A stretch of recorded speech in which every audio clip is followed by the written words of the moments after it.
अस्सलातु वस्सलामु अलैका या रसूलल्लाह वला आलिका वसहाबिका या हबीबल्लाह।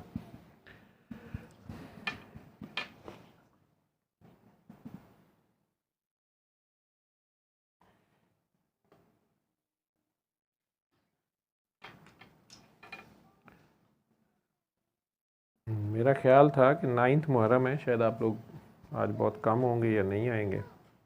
कुछ रास्ते भी बंद होते हैं कुछ।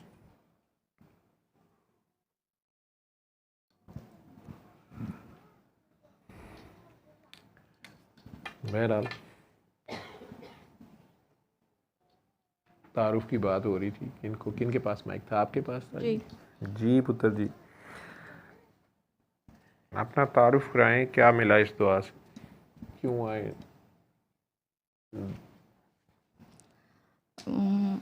इस दुआ में आने से थोड़ा सुकून मिलता है मुझे, थोड़ा नहीं बहुत ज़्यादा। इधर तो आने से मिलता है या घर बैठ के भी दुआ करें तो मिल जाता है? डेफिनेटली बहुत ज़्यादा मिलता है। सूरह रहमान सुनी 7 दिन? हाँ जी बिल्कुल सुनी थी। और फिर जब थोड़ा डिप्रेशन में होती हूँ तो फिर दिल करता है कि मैं जाऊँ। और मैंने वैसे भी आपको ख्वाब में देखा था तो मैंने प्लान किया था कि मैं जाऊँगी। मुझे ख्वाब में देखा था? हाँ जी। ख्वाब में आपने कोई मेरी वीडियो देखी होगी ना? पहले कोई वीडियो देखी होगी या कोई? हाँ जी वीडियोस तो मैं आपकी देखती हूँ, लेकिन उस रात में तो नहीं देखी थी, 2-3 दिन नहीं देखी थी। देखा हुआ था ना मुझे? नहीं वैसे तो देखा हुआ था। तो अब आपकी मैं ख्वाब में आ गया तो मैंने क्या कहा, दुआ में आए? नहीं आपने तो नहीं कहा, लेकिन मेरा दिल किया कि मैं जाऊँ।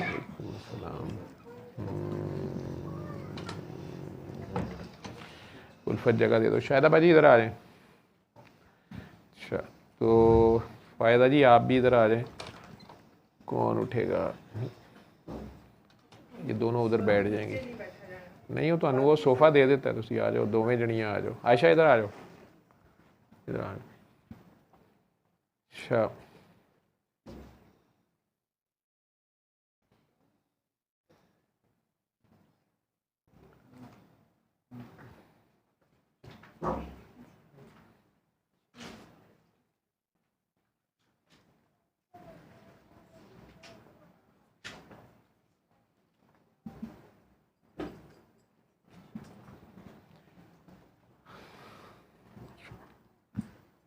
मैं समझा आप अकेले आए हैं, सवारियाँ पीछे आहिस्ता आहिस्ता आ रही थी।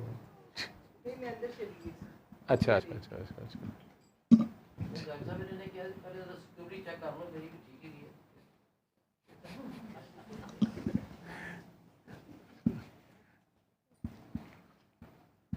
तो आपने फिर सिग्नल दिया नीचे तो फिर वो ऊपर आए सिक्योरिटी चेक के बाद? ठीक। नहीं ये जो लोग हैवी मैकेनिकल कॉम्प्लेक्स से चले हैं इनको पहले सिक्योरिटी क्लीयरेंस मिलती है तो फिर ये आते हैं। लेकिन तुसी डबल चेक कर रहे क्योंकि ਤੁਹਾਡਾ ਤੇ ਕੁੱਲ ਅਸਾਸਾ ਹੀ शादाबाजी है। तो अच्छा तो फिर बच्चे मैंने आपको ख्वाब में क्या कहा था? क्या नहीं कुछ भी नहीं कहा, सिर्फ मैंने आपका चेहरा देखा था तो बस, और कोई बातचीत कुछ भी नहीं था। अच्छा पता नहीं, लेकिन आपने क्यों सुनी थी सूरह रहमान? क्या मिला इसमें से, इस दुआ में, इस मैसेज में? बाबा जी के आप लीला भी गई हैं, दरबार गई हैं? नहीं वहाँ पे नहीं मैं गई। वहाँ नहीं गई? हाँ जी। बाबा जी को जानती हैं? हाँ जी सुना है उनके जी, बारे में? आपकी वीडियोस में ही मैंने देखा है।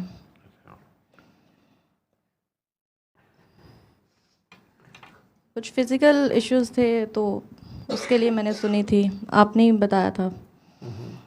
तो फिर दुआ भी की और आगे भी करवाई तो उससे काफ़ी ज़्यादा सुकून भी था और इम्प्रूवमेंट भी थी फिज़िकल सिचुएशन में भी और वैसे भी। ठीक। तो अब आप फिर गाहे बगाहे आ जाती हैं? हाँ जी। खुद दुआ कराती हैं, किसी का भला हाँ करती जी हैं? बिल्कुल करवाती हूँ। बस मुर्दा दिलों को जिंदा करें, आप खुद दुआ कराया करें इंशाल्लाह। ठीक है? इंशाल्लाह तो तब कहते हैं जब आपने काम नहीं करना होता। नहीं मैं करती हूँ। जी बिल्कुल। हम लोगों ने इंशाल्लाह इसलिए रखा होता है। नहीं, ऐसा नहीं है। अच्छा, मेरी डिक्शनरी में ऐसा नहीं है। ये तो बड़ी अच्छी बात है। हम लोग तो चूँकि शुरू से कामचोर थे, तबलीगी जमात वाले हमारे हॉस्टल में आती थी जो जमात होती थी, तो वो फिर कहते थे कि आप आएँ 4 रोज़े पे। हमने कहना इंशाल्लाह ठीक है। तो या क्रिकेट ग्राउंड में काबू कभी कभी आ जाते थे शुरू में, तो तब भी उन्होंने कहना कि आप आए ना, मस्जिद में बात होगी। हमने कहा जी इंशाल्लाह आप पहुँचें। ठीक, बहरहाल तो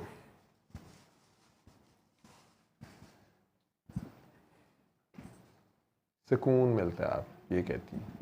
हाँ जी, बिल्कुल, बहुत ज़्यादा। सुकून सिर्फ अल्लाह में है। हाँ जी, बिल्कुल, उसी के नाम में है। नाम में है? अच्छा, अल्लाह नाम नहीं है ना, एक ज़ात है, उसकी ज़ात में सुकून है। ठीक, उसके ज़िक्र में सुकून है। वो ज़िक्र हम समझते हैं सिर्फ नाम जपना, ये शायद ज़िक्र है। मौला हुसैन ने अल्लाह का ज़िक्र किया करबला में। करबला अल्लाह का ज़िक्र है जी, ठीक है। और अल्लाह का चूँकि वादा है कि तू मेरा ज़िक्र कर, मैं तेरा ज़िक्र करूँगा। ठीक, अब रहती दुनिया तक उनका ज़िक्र जारी और सारी है। चाहे कोई ये कहे कि जी मातम करना है या नहीं करना है, 2 पार्टियां इस पे बहस कर रही होंगी, बात इमाम हुसैन की हो रही, करबला की हो रही होगी। ठीक है, काले कपड़े पहनने हैं या नहीं पहनने हैं, करबला की बात हो रही है। आज़ादारी करनी नहीं करनी, करबला की बात हो रही है। किसी ना किसी बहाने, चाहे कंट्रोवर्सी में हो, फी ज़माना एक ये है ज़िक्र, बातें ज़िक्र, बैठ जाएं 4 बंदे उनका ज़िक्र कर रहे हैं, हम ये मतलब समझते हैं। प्रैक्टिकल किसी और चीज़ का नाम है। सिर्फ ये नहीं कहना कि हमारा एक अल्लाह है, हम अल्लाह को मानते हैं, अल्लाह है जो सब कुछ करता है, अल्लाह है जो मालिक है, अल्लाह ही है जो हर चीज़ पे कादिर है।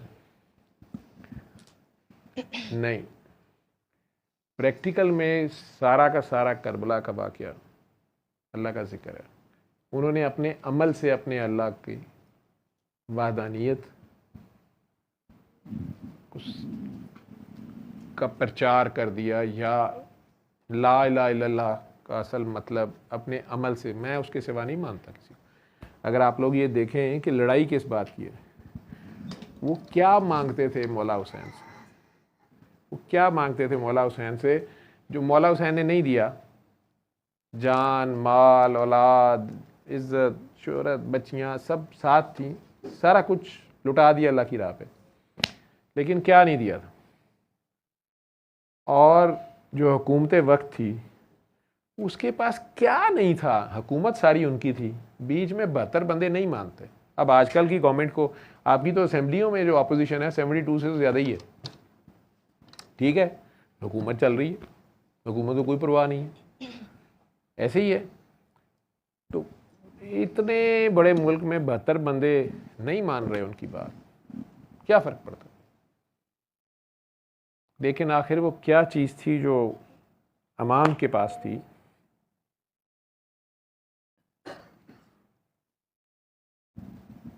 और इन नमाजियों के पास नहीं थी।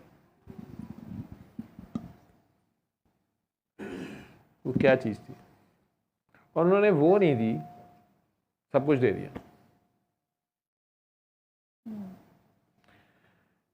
सैयदना इब्राहीम अलैहिस्सलाम ने दुआ मांगी थी, कुरान में है, जब नमरूद को भी फतह कर लिया उन्होंने, अपने अल्लाह की खातिर आग में से भी गुजर गए, पता नहीं कितने टेस्ट गुजर गए। हज़रत इस्माइल की कुर्बानी वाला टेस्ट भी गुजर गए, बीबी हाजरा को इतनी दूर छोड़ के जाना बच्चे को, सारा कुछ। उन्होंने दुआ मांगी थी, या अल्लाह मेरी औलाद को भी परहेज़गारों का इमाम बनाइयो, परहेज़गारों का। तो अल्लाह ने आगे से कहा कि मैंने उसे कहा कि बिल्कुल ऐसे ही होगा, लेकिन मेरा वादा तेरी औलाद में से भी उनके लिए है जो तेरी राह पे चलेंगे, जो तेरी राह छोड़ देंगे उनके लिए मेरा वादा नहीं है। तो कहने को तो क्रैश मक्का सारे के सारे उन्हीं की औलाद थे। लेकिन सरकार दो आलम के दादा अब्दुल मुत्तलिब या उनके पीछे दादा बनु हाशिम, कहने की तो वो सारी औलाद वही चल रही है ना, सारे मुख्तलिफ ट्राइब्स हैं। ये घर जो है इसमें नबवत जो दुआ थी उनकी, या अल्लाह आखिरी नबी मेरे इस बेटे की औलाद में से हो, हज़रत इस्माइल अलैहिस्सलाम की औलाद। मुझे तो लगता है कि उन्होंने दुआ मांगी नहीं और अल्लाह मियाँ ने कहा कि तुमने दुआ क्यों मांगी, अपनी ख्वाहिश को कुर्बान करो मेरे पे। मैं, लोग कहते हैं उसका नफ्स, और जी मैंने नफ्स मार लिया, इनके नफ्स नहीं ख़त्म हुए हुए, इनके नफ्स बोल रहे हैं। जो ये कह रहा होता है उसका अपना नफ्स ही नहीं अभी मरा होता, तो पता नहीं नफ्स क्या है। बहुत मुश्किल काम है, ये नहीं मरता, ये जिसका वो मारे वही मरता। उनका टेस्ट फर्दर आ गया कि इस बेटे को मेरे नाम पे कुर्बान करो। तुम इसकी नस्ल 10,000 साल तक चला रहे हो, इसको अभी छुरी फेरो। तो अगर इस्माइल अलैहिस्सलाम ज़िबा हो जाए तो वो नस्ल तो ख़त्म हो गई, वो आखिरी नबी कहाँ से आएंगे। लेकिन वो लेके बैठ गए, बेटे को कहा कि मैंने ये देखा है, मुझे ये हुक्म है। बेटे ने भी कहा जी 100 बिस्मिल्लाह, छुरी पकड़ें और आ जाए। ठीक है, मुझे ये सवाल बड़ा पूछा जाता है कि क्या बात है, आपके बाबा जी भी काकियाँ लेके बैठे रहते थे, या काकियाँ उनकी दीवानी थी, या वो काकियों में घिरे रहते थे और काकी ताड़ो कहते थे। ओए काकी ताड़ो, कभी काकी ताड़ी है। और उनके दरबार पे भी काकियाँ चीखो पुकार और उनके ऊपर लिपटने की कोशिश करती हैं, और काकियाँ वहाँ ज़्यादा होती हैं। और आपके दुआ सेशन में भी ये काकियों की डोमिनेंस है। काकियाँ जो हैं, ये क्या चक्कर है, आपने ये नया ही काम शुरू किया हुआ है। इनका तो रूहानियत से कोई ताल्लुक़ नहीं है, इनका तो तसव्वुफ़ से कोई ताल्लुक़ नहीं है, इनके तो दर्जे आगे जा ही नहीं सकते। बाबा जी का तो कोई दर्जा होगा, मुझे नहीं पता। मुझे रिसेंटली पता चला है कि कलंदर नापाक भी होता है, एक पाक कलंदर होता है, एक नापाक कलंदर होता है। ये रिसेंटली मुझे पता चला है। ठीक है, वो हालांकि कलंदर मेरी समझ के मुताबिक पाक नापाक से कहीं आगे होता है, लेकिन वो रूमी कहता है ना, beyond these gardens of right and wrong doings, इन सारे बागों से कहीं आगे मैं तुम्हें मिलूंगा। ये रूमी कह रहा है, शम्स नहीं कह रहा। ठीक है, शम्स पता नहीं क्या है। बाबा जी कह रहे थे मैं शम्सी हूँ और तुम भी शम्सी हो, प्यार से पता नहीं क्या मतलब था उन्हें। हम साथ ही फौरी तौर पे बाबा जी से बड़ा शम्सी हो जाते। खैर, अब उनके दर्जे हम डिसाइड कर रहे हैं। मुझे तो डर आता है उनके बारे में बात करते हुए। मुझे ये नहीं समझ आती कि वो अल्लाह का एक आम बंदा क्यों नहीं था, एक आम इंसान के लेवल पे रह के, जिस पे पास कोई करामात नहीं थी, कोई 4 पर नहीं थे, कुछ 600 फरिश्ता अंडर नहीं था, कोई 700 मोक्कल बंद नहीं किए हुए थे। एक आम इंसान सड़कों पे धक्के खाता फिर रहा है, हीरा मंडी की सफाई कर गया।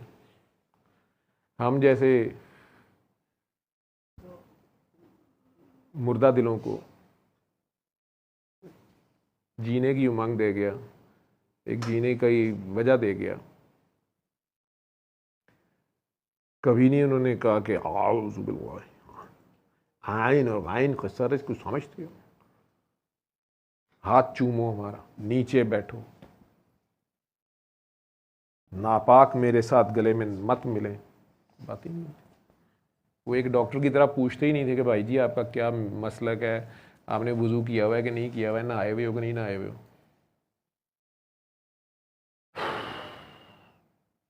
लेकिन उनके दादा सैयदना इब्राहीम की बात हो रही है, वो ख्वाहिश ही कर बैठे हैं, दुआ ही मांग बैठे हैं। जितना बड़ा बंदा होता है ना, अगर कुरान को देखेंगे, या मेरा शायद देखने का अंदाज ज़रा और है, पागलों वाला है। जैसे सैयदना यूसुफ अलैहिस्सलाम उस कैदी को कह ही बैठे हैं कि यार देखा, वो उनके पास आया खुश खुश कि आपने मुझे ख्वाब की सही ताबीर बताई थी, वाकई मुझे बादशाह ने आज़ाद कर दिया और बादशाह मुझे खिलत दे रहा है, वज़ीर बना रहा है, पता नहीं क्या कर रहा है, और मुझे आज़ाद कर दिया गया। तो उन्होंने कहा अच्छा चलो ये तो ठीक है, लेकिन तुम एक काम करना, बादशाह को मेरा याद कराना कि उसने तो मुझे कहा था तुम चंद दिन के लिए अंदर चले जाओ, फिर मैं ज़रा बात पुरानी हो जाए तो जुलेखा के सर से जुनून उतर जाए, लोग बात भूल जाएं, तुम बाहर आ जाना। तो वो भूल ही गया मुझे अंदर भेज के। पता नहीं कितने साल हो गए हैं, 2 साल हो गए हैं। बादशाह भी बड़ा ज़र्फ वाला था, बेगम ऐसी होते हुए फिर भी उनसे वादा कर रहा था। बूढ़ी अपनी कंट्रोल नहीं, कैद मासूम को किया हुआ। खैर, तो उन्हें आयतें साथ ही आ गई, यूसुफ तुम्हें आज़ादी बादशाह ने देनी है। अच्छा, ये बादशाह खुद ही भूला हुआ है, और अगर ये भी भूल गया, जितना बड़ा बंदा होता है उतना ही उसके साथ बात भी उस हिसाब से होती है। इसी तरह सैयदना इब्राहिम कह ही बैठे हैं कि या अल्लाह, ये आखिरी नबी मेरे इस बेटे की उम्मत में से, ठीक है इनको छुरी फेर दो, गाली मुकी।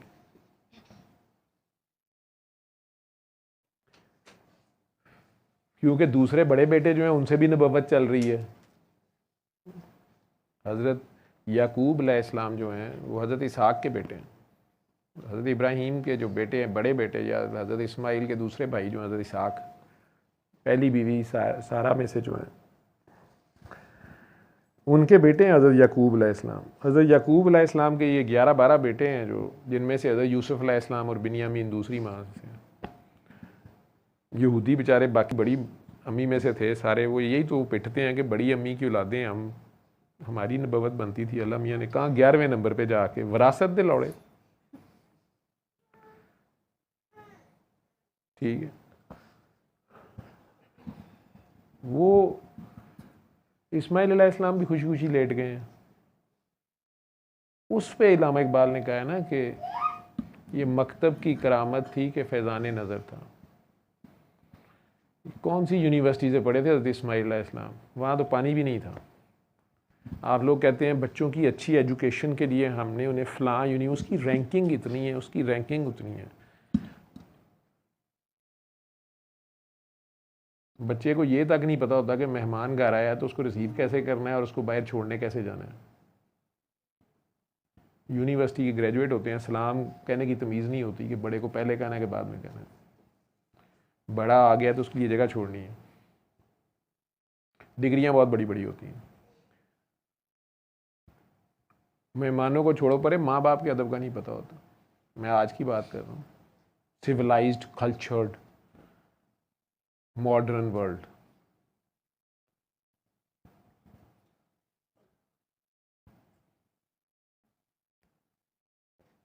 दूसरे नंबर पे वालिद साहब का फैज़ होता है। वो कहते हैं काकियों का तो रोल ही कोई नहीं ना, काकियों की तो ना रूहानियत में कोई चक्कर है ना तसव्वुफ में कोई चक्कर है। गल बाबियों को लिए पैगंबर भी सारे के सारे, जितने पैगंबर हैं सारे मर्द हैं। 1,24,000 औरतों में से तो एक भी नहीं है। सरकार दौर ने फरमाया ना, उससे तो उन्होंने फरमाया कि कामिल औरतें, 4 कामिल औरतों का जिक्र उन्होंने किया। बीबी मरियम उनमें से एक, उनकी ज़िंदगी देखने कितनी मुश्किल है।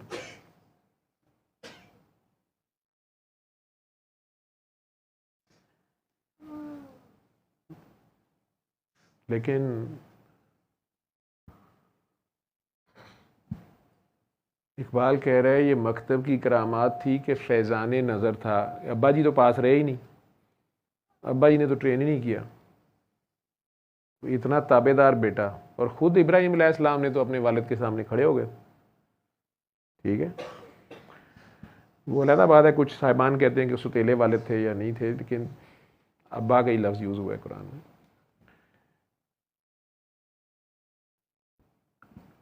अब उनके बेटे को तो इतनी ताबेदारी अपने वालिद की नहीं आनी चाहिए। ये माँ की गोद थी, ये काकी का कमाल। अल्लाह ने मर्दों को पैगंबरी दी है, माँ को ममता दी है, अनकंडीशनल लव।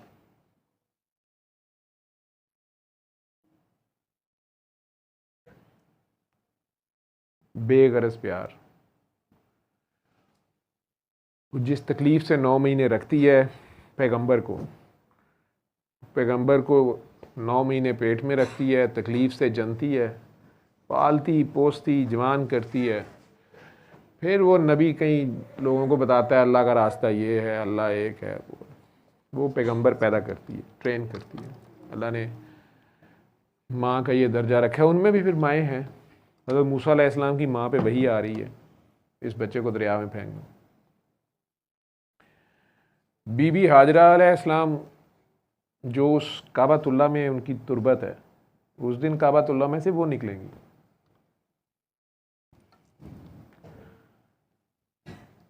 उनका घर है वो। ये थोड़ा है कि हज़रत इब्राहीम ने जब हज़रत इस्माइल बड़े हो गए तो फिर आके वो कमरा डाल के दिया उन्हें, वो एक कमरे का कोठा या मकान बना दिया। उन्होंने भी तो कुछ बनाया ही होगा ना।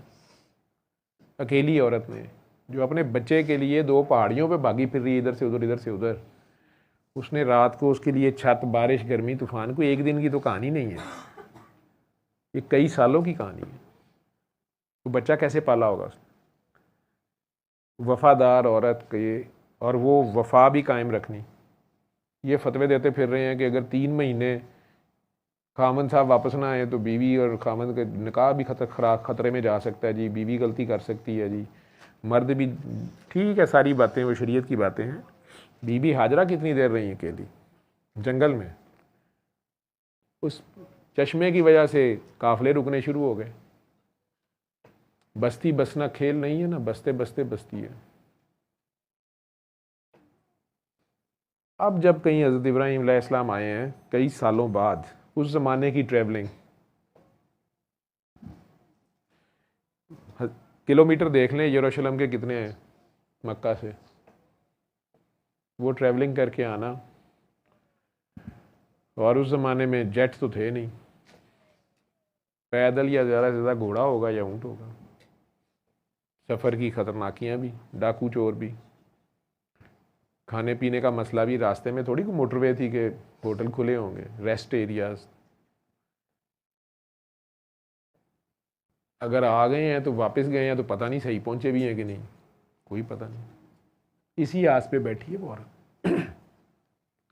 ये काकी, वफादार काकी, अच्छी बीवी, मेरे ज़ाती ख्याल में कायनात में, ज़मीन पे, दुनिया में अल्लाह की सबसे बड़ी नेमतों में से एक नेमत है, अगर किसी मर्द को मुयस्सर हो। उन्होंने ट्रेन किया ना इस्माइल अलैहिस्सलाम। आप में से कितनी औरतें हैं, हाथ खड़ा करके ईमानदारी से बताएं, जो अपने बच्चे को ये बताती कि तेरा बाप जो है ना, मैं मर भी गई ना पुत्र, एक बारी हिसाब से पूछी, ये कहाँ हमें छोड़ गया था? इधर तो पानी भी नहीं था, जंगल था, बेयाबान था, पता नहीं कौन सी ख्वाबें आती थी। पता नहीं पहली बीवी ने कहा था, सौतेली माँ तेरी ने कहा था, मेरी सौतन ने कहा था, कई तरीके से कहानी बनी होनी थी। नहीं तो इतना ही कहा, मामा मेरे बाबा कहाँ हैं? बस बेटा क्या बताऊँ, हर वाले शक्ल रोनी बना छोड़ो, बच्चा खुद ही अंदर गुस्से खाता रहेगा। मेरी अम्मी बड़ी मजलूम है। तो 14-15 साल की उम्र में फिर वो ना अब्बा के हाथ आता है ना अम्मी के हाथ आता है, क्योंकि 14-15 साल की उम्र में आके उसे पता चला है अम्मी अन्नी भी मजलूम नहीं, थोड़ा जो अब्बा भी मजलूम है। बाहर दोस्तों यारों के साथ जब कॉलेज जाके पता चलता है, वहाँ दोस्त ही इस किस्म के होते हैं, अब्बा पे उसे पता लगता है अब्बा भी। उसके बाद कहते हैं बच्चा हथू निकल गया।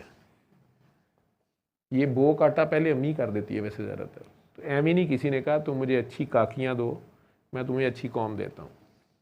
तो बाबा ये कहता था काकियाँ ताड़ो, काकियाँ ताड़ो, इनके अंदर कहीं रब ना छुपाओ, तख्लीक इनके ज़ुम्मे है। ये जो बेगर्जी है वो इनमें है, ये जो ममता है वो इनमें है। क्यों सरकार दो आलम ने कहा कि मैं नमाज भी पढ़ा रहा हूँ, मैं इमामत भी कर रहा हूँ, हुजरे से मेरी माँ आवाज़ दे, खुदा की कसम छोड़ के चला जाऊँ। खुदा की कसम खा के कह रहे हैं, और वो खुद से कुछ कह नहीं सकते। अल्लाह कह रहा है कि ये खुद कुछ नहीं कह सकते, इनके ज़ुबान से जो कुछ कहा जाता है हम कहते हैं। माँ का ये वाला दर्जा है, काकी माँ। अब उन अम्मा हजूर ने तो कोई फड्डा नहीं डाला कि जनाब ये फिर आपको ख्वाब आ गई है, मैंने बच्चा इतनी मुश्किल से बड़ा किया अभी 10-12 साल का और आप छुरी लेके बैठ गए। उधर से भी कोई एहतजाज नहीं। तभी तो वो बच्चा ऐसा है। सिखाए किसने इस्माइल को आदाब फर्जंदी। माँ टोटल सरेंडर्ड है तो बच्चे ने क्यों नहीं होना। माँ ने दर्जा बताया हुआ कि आपके वालिद हुजूर अल्लाह के दोस्त हैं। ईमान है उस माँ का, और उस बच्चे में भी आया हुआ है। वो गलत नहीं हो सकते, वो गलत नहीं कह सकते, उनकी ख्वाब गलत नहीं हो सकती। जो हुक्म है करना है। आप में से मुझे आज भी एक बच्ची ने रो रो के फ़ोन किया कि सर मुझे अपनी गलती पता लग गई है। कई 2-3 साल से मुझे फ़ोन करती थी। पहले शादी हुई, एक 7-8 साल की बच्ची है, डाइवोर्स हो गई, सरगोदा से हैं। फिर कहीं शादी हुई तो वो भी नहीं चली, अब पता नहीं कोई मिसहैप हो गया। अब भाभीयों के हाथों तंग थी, अल्लाह से बहुत गिले थे। कहीं और रिश्ते की बात चलती थी, टूट जाती थी। बच्ची का भी फिक्र था कि 7 साल की हो गई है, उसे कोई एक्सेप्ट करने पे तैयार नहीं था। वो जब कभी उन्हें डिसअपॉइंटमेंट होती थी फ़ोन करके मेरे से लड़ती रहती थी कि अपने अल्लाह से कहें ये मेरा क्या कसूर है। पता नहीं, मैं पिछले हफ्ते कहीं जब कोई अल्लाह को ताने मारता है मेरे मुंह से कुछ निकल जाती है। मैंने उन्हें गुस्से में कह दिया कि आप कसीदा बुर्दा शरीफ सुने और सरकार दो आलम के आगे पेश होकर मुझे माफ़ी ले दें या मेरी गलती बता दें क्या है। क्योंकि वो मज़लूम थी उनके ख्याल में, उनकी तो गलती कोई नहीं थी, उनके साथ ही जुल्म हो ही जा रहा था। तो वो फिर अल्लाह को दोष देती रहती थी कि अल्लाह ने मेरा ऐसा क्यों लिखा, वैसा क्यों लिखा। अब ये भी काकी है, ये भी माँ है। बेटी है उसके साथ, अभी से दुखों में, 7 साल की। तो आज रोते हुए मुझे फ़ोन आया, तो मुझे कहती हैं कि सर मुझे अपनी गलती पता चल गई। मैंने कहा अच्छा जी क्या पता चली है। कहती है सर मेरी अब्बा ने मेरे बड़े में तरले किए थे, खाला की तरफ मंगनी की थी उन्होंने। मेरे बाप ने, पूरे हमारे इलाके में मशहूर है कि मेरे वालिद साहब ज़ुबान दे दें तो पीछे नहीं हटते। तो उन्होंने मुझे बड़ा कहा, मारा पिटा भी, लेकिन मैंने कहा मैंने नहीं शादी करनी। वहाँ आखिरकार वो मंगनी तोड़नी पड़ी। मैं अड़ी रही। मैंने कहा आप कहीं और करना चाहती थी? कहती नहीं। मैंने कहा फिर आपने क्यों नहीं की? आपके अम्मी अब्बा ज़िंदा हैं? कहती ज़िंदा हैं। मैं क्या उनसे माफ़ी मांगो? कहती है जी वो तो मैंने 1-2 बार माफ़ी मांगने की कोशिश की है तो अब्बू एकदम चुप करके इशारे से परे चले जाते हैं, उनकी आंखों में आंसू आते हुए कहते हैं कि ये बात ना करो। और अम्मी के थ्रू उन्होंने मुझे कहा है कि इसको कहो मैं इसे माफ़ कर चुका हूँ लेकिन इस बात का जिक्र ना करें। मैं क्या, वो इतनी तकलीफ़ है उस बंदे के दिल में, लेकिन तुम बताओगे तुम क्यों नहीं मानी? कहती है असल में एक तो उस लड़के का उस वक्त कोई कारोबार नहीं था, कज़न था फर्स्ट, खाला का बेटा। मैं क्या खाला बड़ी डाडी जी? नहीं खाला तो बहुत अच्छी है। मैं क्या फिर? और दूसरा उनका घर बड़े बैकवर्ड से, मैं शहर में थी वो गांव में थे। मैंने कहा अच्छा जी अब उसकी शादी हो गई हुई है? जी उसकी शादी हो गई हुई है। मैंने कहा अब वो कहाँ रहता है? मैंने कहा बहुत अच्छे इलाके में रहता है, उसका बिज़नेस बहुत चल रहा है। तो मैंने कहा जी आपने जहाँ शादी कराई थी? कहती जी वो बड़े अच्छे इलाके में था, बिज़नेस उसका बहुत अच्छा था, लेकिन मेरी उसकी लड़ाई इस बात पे रहती थी कि मुझे शक थे उसके ऊपर कि वो दूसरी लड़कियों से ताल्लुकात हैं। लेकिन मुझे उसमें भी अपनी गलतियाँ पता चल गई हैं कि कुछ चीज़ों पे मुझे कंप्रोमाइज़ करना चाहिए था, मैंने नहीं किया। तो डाइवोर्स मैंने ली थी, उसने मुझे बड़े तरले किए थे। मैं क्या अभी तक तो आप मुझे पिछले 2 साल से मेरे अल्लाह को दोष देती रहती हैं। तो दूसरी टूटी थी, कहती जी वो भी असल में मैंने किसी को नहीं बताया था, वो मैंने ही फ़ोन पे उस लड़के के साथ जो है ना कुछ मामलात पे कहा था, बदतमीज़ी की थी कि ये शर्तें मानो, नहीं तो ना आना परसों। तो वो फिर नहीं आया था परसों बारात लेके। डॉक्टर साहब गलतियाँ तो मुझे सारी पता चल गई, मेरे आगे फ़िल्म चली है, लेकिन मुझे माफ़ी कैसे मिलेगी? मैं क्या, अब यही है, वाले साहब सोए हुए होंगे, उनके पाँव पे सर रख दें। कहती वो तो मैं उनके तेल लोशन लगाती हूँ, तेल लगाती हूँ, वो तो लगवा लेते हैं, लेकिन मैंने कहा उनके पाँव पे सर रख दी और बस, कहीं कुछ ना। शर्मिंदी रहे अपने दिल में। अगर तुम्हें दिखाया गया है तो इसलिए दिखाया गया है कि तुम, पहला जो स्टेप होता है तौबा का, वो शर्मिंदगी है। शर्मिंदगी तुम्हें हो गई है, गलती तुम्हें मान ली है, जो हम में से बहुत से नहीं मानते। कई ऐसी बच्चियां हैं जिन्होंने कहा कि मैंने सिर्फ अपने माँ बाप की खातिर कबूल कर ली बात, या हुई थी शादी लेकिन मैंने निभाई। कुर्बानी के बड़े बड़े अजीम मीनार में कईयों को जानता हूँ। अल्लाह फिर नवाजता भी है। लेकिन ये काकी जो बीबी हाजरा हैं, वो मैं तो जितना सोचता हूँ मेरी समझ में नहीं आती। उन्हीं के बेटे हैं सैयदना इस्माइल, और उनकी ये सारी औलाद है करबला तक।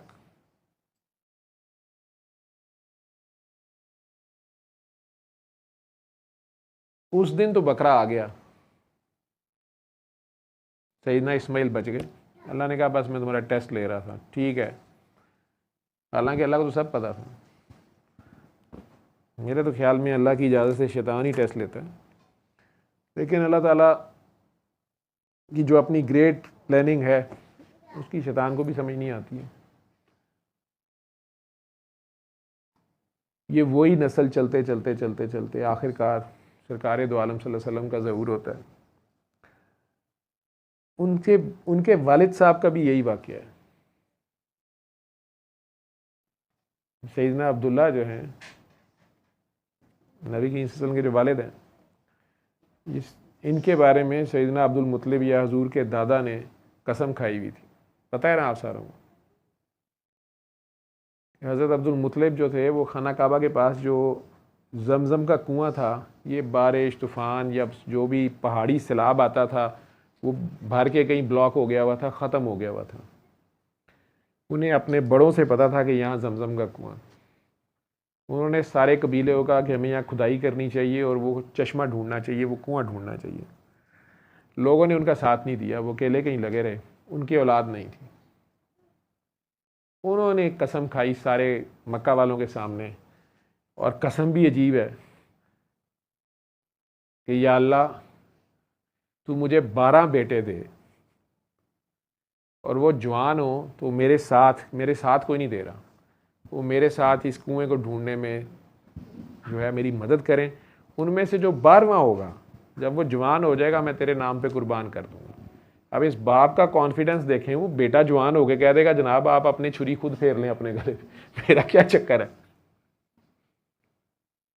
ये नस्ल आम नस्ल नहीं है, ये कुछ और लोग हैं। ये कसम उन्होंने खा ली है, और मक्का मुकरमा में या उस कल्चर में, या कबायली कल्चर जो भी है, ट्राइब, हमारे भी बलोचिस्तान चले जाएँ, सिंध चले जाएँ, इधर पंजाब के अंदरून, उसको मर्द ही नहीं समझा जाता जो अपनी कसम पूरी ना करे या अपनी ज़ुबान पे ना खड़ा हो।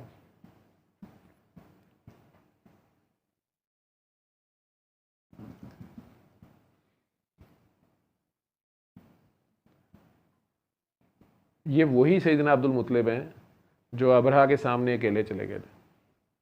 सूरह फील जो है, जब यमन का बादशाह अपने हाथी शाथी लेके खाना काबा गिराने आया, मक्का वाले सारे पहाड़ों पे चढ़ गए कि हमने नहीं से लड़ना।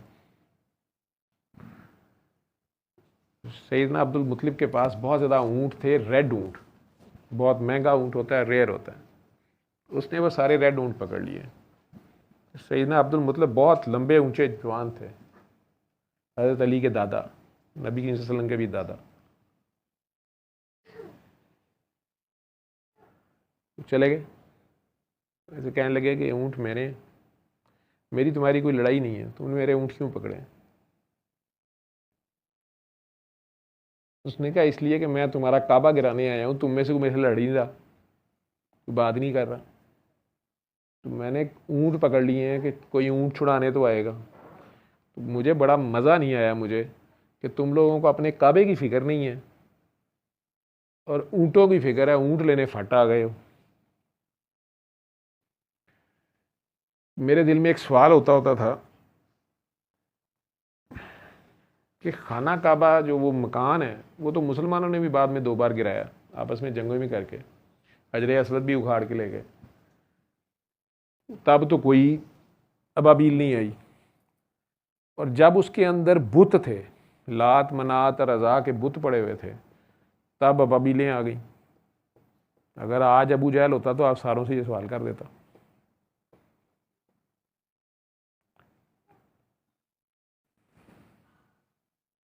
जब काबे में इबादत हो रही है, अल्लाह का नाम लिया जा रहा है, कोई बुत नहीं है, मुसलमान हुक्मरानी भी है,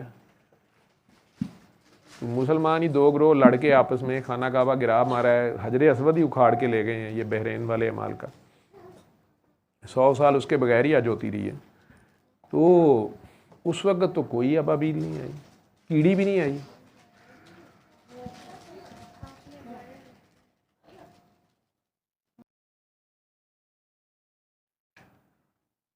सैयदना अब्दुल मुत्तलिब ने उसे जो जवाब दिया था, मुझे जवाब उस जवाब में से मिला कि अबाबीलें इसलिए आई थी।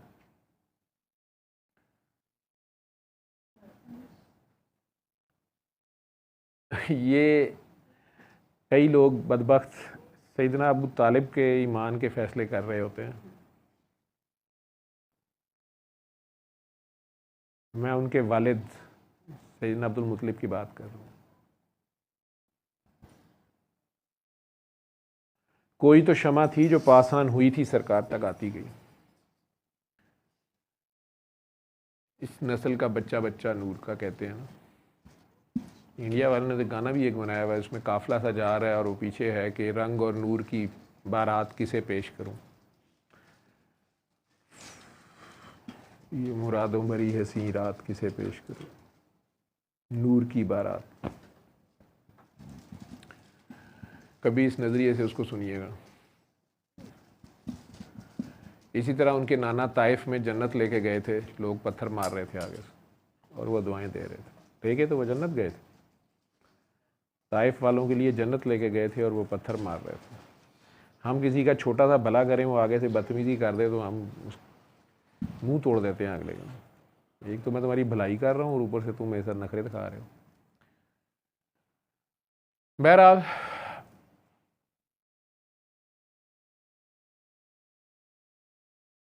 उन्हीं सैयदना अब्दुल मुत्तलिब ने जब अबरहा ने कहा वाह, क्योंकि अबरहा का कद बड़ा छोटा सा था, उसने कहा मुझे बड़ा मज़ा आया, कम से कम कोई कड़ियल जवान, कोई मर्द निकला तो है इस बस्ती में से, और निकला भी, क्या बात है, तुम्हारे से लड़ने का मुझे मज़ा आएगा। सैयदना अब्दुल मुत्तलिब ने कहा मेरी तुम्हारी लड़ाई नहीं है, मैंने तुम्हारा बिगाड़ा कुछ नहीं है, मेरे ऊँट वापस दो। तो वो मजाक उड़ाना शुरू हो गया। तो उसने कहा कैसे तुम लोग हो, तुम्हें अपने ऊँटों की फिक्र है और अपने घर की फिक्र नहीं है, तुम्हारी अपनी इबादत गाह की, अपने काबे की फिक्र नहीं है, इस काबे की फिक्र नहीं है। तब भी हज होता था, तब भी लोग आते थे, ये फजीलत उस जगह को रब ने दी हुई थी। लेकिन बुत थे, जो कुछ भी हो रहा था, जिस तरह भी बात चेंज होते होते कुछ की कुछ हो गई थी। सैयदना इब्राहीम अलैहिस्सलाम जिस अल्लाह की बात करते थे, उसके बेटे बेटियां लात मनात अज़ा बना के अंदर पड़े हुए थे और सारा कुछ था।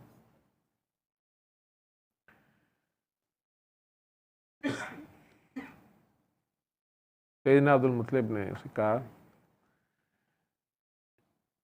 ये काबा मेरा नहीं, ये जिसका है, इस घर का कोई मालिक है,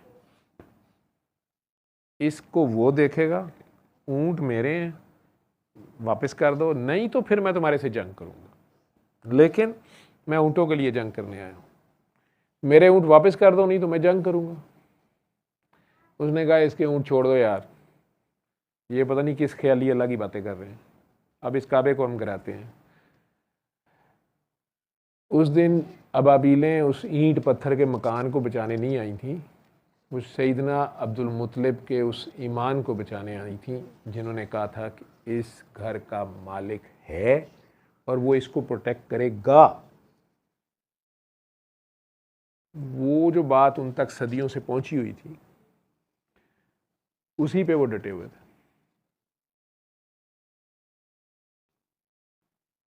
अबाबीलें आई, वो तो सबको पता है। अब इन्होंने ही कहा कि अब हमें यहाँ पे जमजम का कुआं भी तलाश करना चाहिए। लोगों ने साथ नहीं दिया, लंबा प्रोजेक्ट था, तो उन्होंने कसम खा ली और अल्लाह ने उन्हें 12 बेटे दे दिए। पहले नहीं थे, 12 बेटे दे दिए और उनमें से 12वें सैयदना अब्दुल्ला थे। हज़रत अबू तालिब भी उनसे बड़े थे। कहा जाता है ना हुजूर सल्लल्लाहु अलैहि वसल्लम के चचा, हुजूर सल्लल्लाहु अलैहि वसल्लम के चचा कोई नहीं थे, सारे ताया थे। हज़रत सैयदना अमीर हमज़ा भी ताया थे। अरबी में आम यूज़ होता है।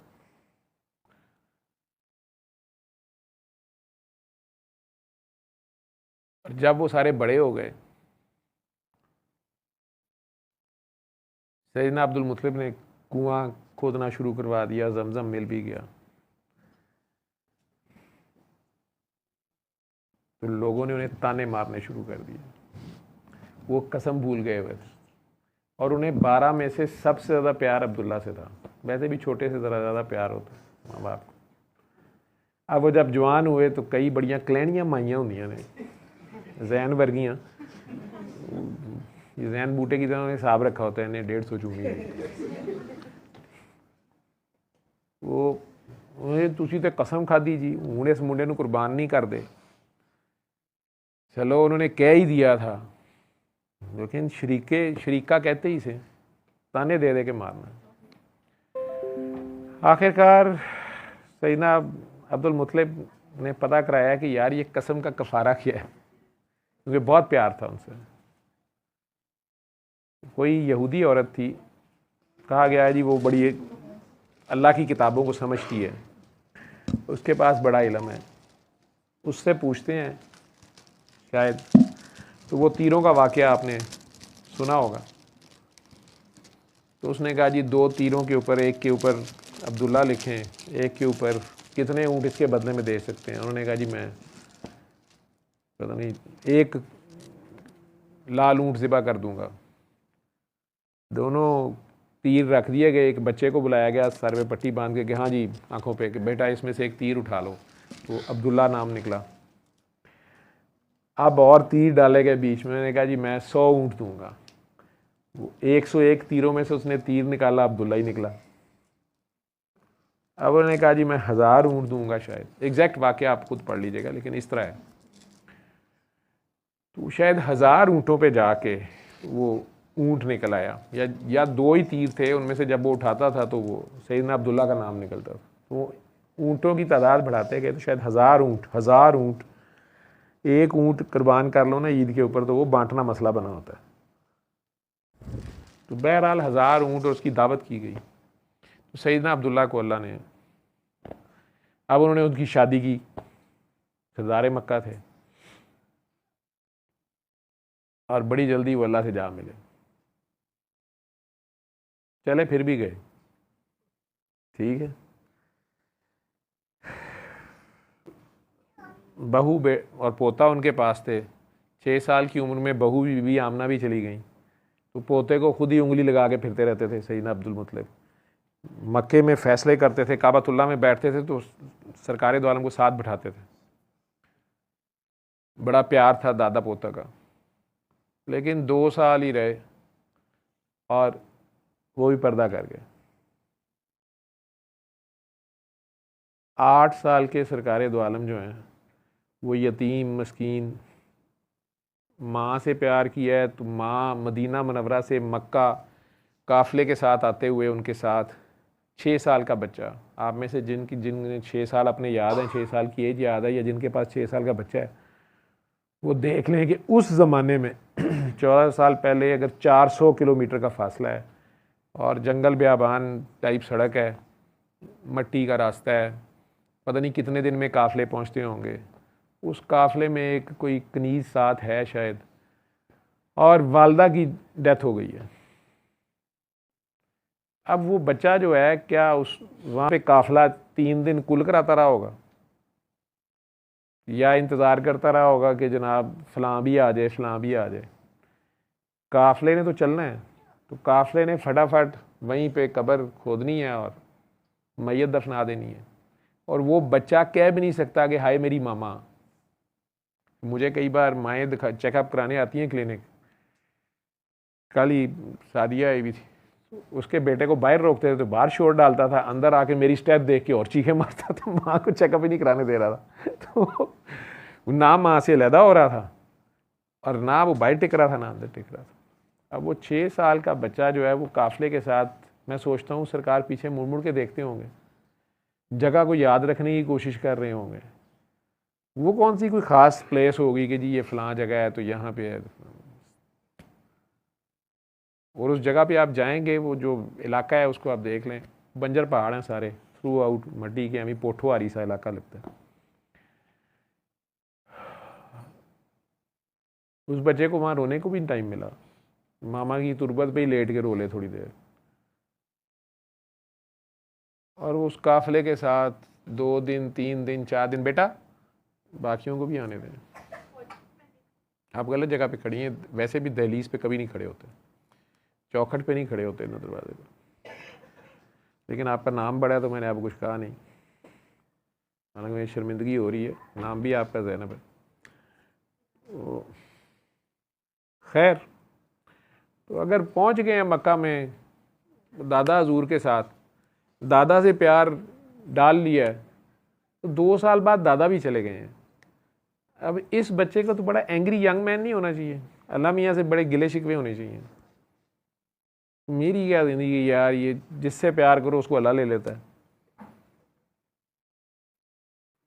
तायों में से जो सबसे गरीब तायाँ हैं उनके घर में रहना शुरू कर दिए सैयदना अब्दुल मुत्तलिब अबू तालिब।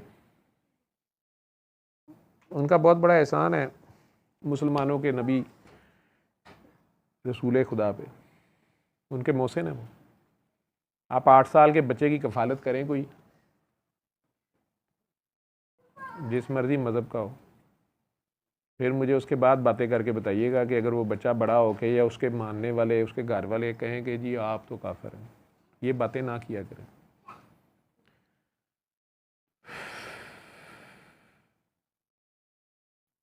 वही सैयदना अबू तालिब हैं।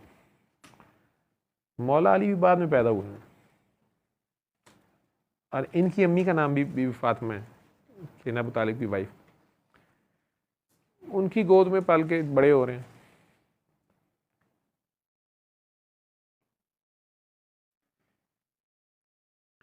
लेकिन अल्लाह ने शान ऐसी दे दी है कि उसी मक्के के बड़े बड़े सरदार और इनके अपने ताए भी, काबातुल्लाह की रिकन्स्ट्रक्शन हो रही है, हजर असवद रखने की बारी आई है। बड़े बड़े समझदार अबू जहल जैसे, जिन्हें अबुल हकम कहा जाता है, सारे लड़ पड़े हैं कि नहीं मैं रखूँगा मैं रखूँगा।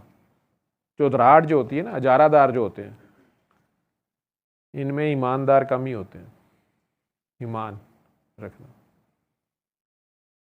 और आखिर में खुद ही मान रहे हैं कि ये बच्चा सादिक और अमीन है, इससे फ़ैसला करा लेते हैं। क्या अल्लाह ने शान दी है, ऐसे बड़े बड़े फन्ने खानों के दरमियान एक यतीम मस्कीन बच्चा, जिसकी किसी कॉलेज स्कूल ने ट्रेनिंग नहीं की, सिखाए किसने इस्माइल को आदाब फ़र्जंदी, सिखाए किसने सरकार दो आलम को सालसियत के आदाब, सिखाए किसने मोहम्मद को सदाकत और अमानत। सबक फिर पढ़, सदाकत का, अमानत का, शुजात का। ये सदाकत और अमानत उन्हें किसने सिखाई?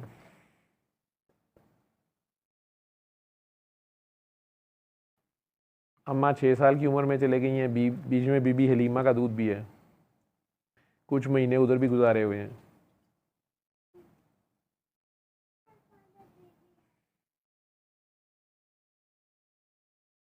इनकी ट्रेनिंग कौन कर रहा है?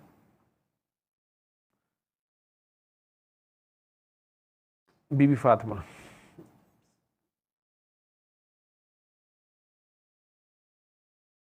सैयदना अबू तालिब की वाइफ, ताई अम्मा।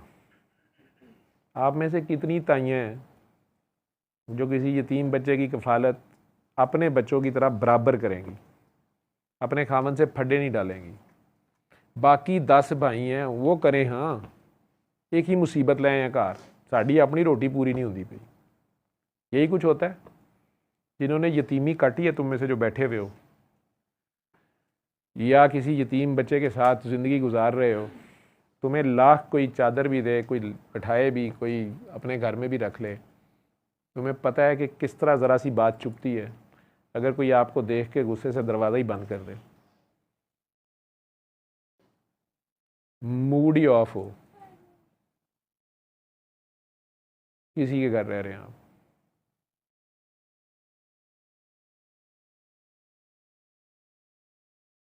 आप स्कूल से लेट आए हैं, सब ने खाना खा लिया है, अब दोबारा आपके लिए तवा रखा जाए, वो ठंडी ऐसे करके फेंकी जाए,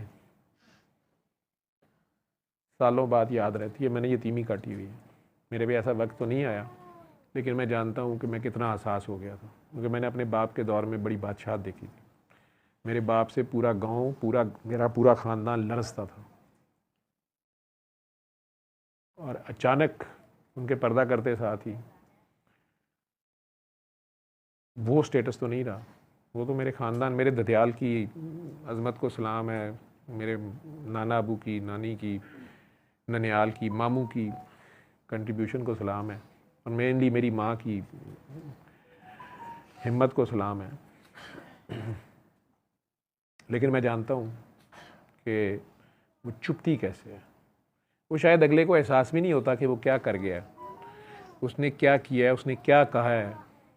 आप इतने एहसास होते हैं, आप उसके बच्चों के लिए जगह छोड़ रहे होते हैं। आप डाइनिंग टेबल पे नहीं बैठ रहे होते कि पहले वो बैठ जाए। आप कहते ही नहीं भूख लगी है, सबको जब खाना मिलता है तो आप भी आ जाते हैं अगर बुलाया जाता है। पर्सनैलिटी आपकी और हो जाती है। ये पर्सनैलिटी कैसी है,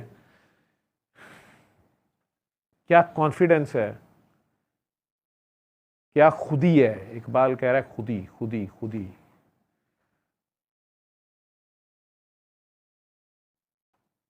ये बड़े बड़े सरदार फन्ने खां ये कह रहे हैं ये इस लड़के से फैसला कराते हैं, ये सादक और अमीन है।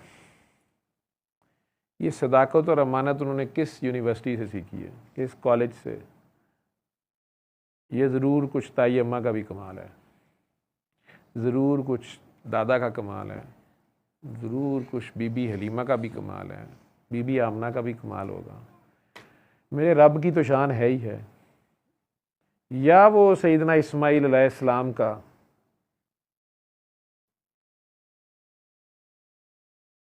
फ़ौरन लेट जाना,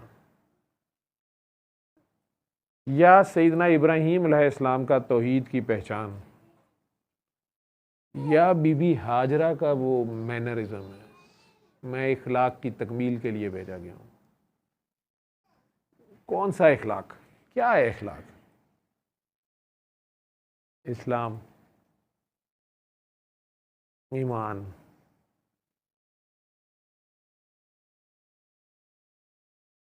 हम में से कितने 17 साल की उम्र में अपने घर में कम से कम सादिक और अमीन समझे जाते हैं? 18 साल, 20 साल, 25 साल की उम्र में आप में से कितने हैं मुझे डाल के जो बड़े कॉन्फिडेंस से कह सकते हैं कि मेरे घर वालों से जाके पूछ लें, वो कसम खाएंगे कि जवेद साहब ने कभी झूठ नहीं बोला और कभी बेईमानी नहीं की। मेरे तो घर वालों की हंसी छूट जानी है, मेरी अपनी निकल जानी है हंसी।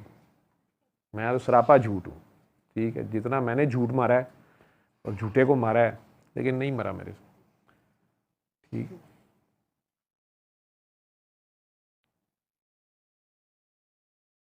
उनके बारे में पूरी बस्ती कह रही है कि ये बच्चा जो फैसला करेगा हमें मंजूर है। क्या कॉन्फिडेंस है सारों का। और सरकार ने भी क्या फैसला किया है, चादर पे रखवा के हजर अस्वद सारों को उठवा दिया है, और जब रखने की बारी आई है तो धमाका कर दिया। बात छुपा भी गए हैं और बता भी गए हैं, तेरे आन दे खड़ाक बड़े होंगे।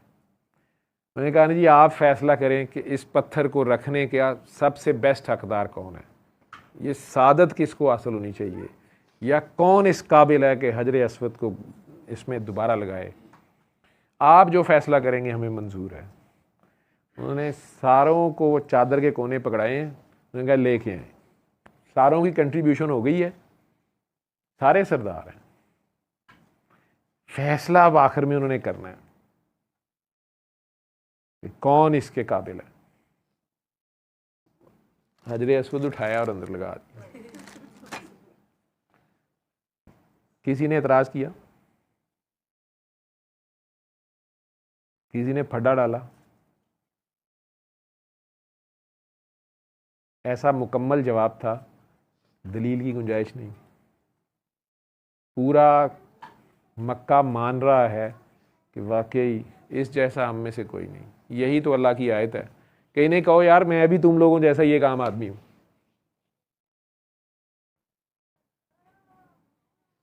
असल में अल्लाह क्या कह रहे हैं, क्योंकि हुजूर वो नहीं, उनकी हया ऐसी है कि वो इस तरह नहीं कहेंगे, वो नहीं कहेंगे। सैयदना यूसुफ ने तो बाप को सजदा करने दिया, या वो अल्लाह का हुक्म, वो तो ठीक है, लेकिन सरकार की हया ऐसी है कि तो अल्लाह ने कहा चल तू इधर को मुंह को सजदा कर, ये सब तेरे पीछे सजदा करेंगे। ठीक है, तो सारों ने उनके सर अपने, हमारे सर उनकी तलियों में होते हैं कि नहीं होते? हम उनकी तलियों को सजदा करते हैं।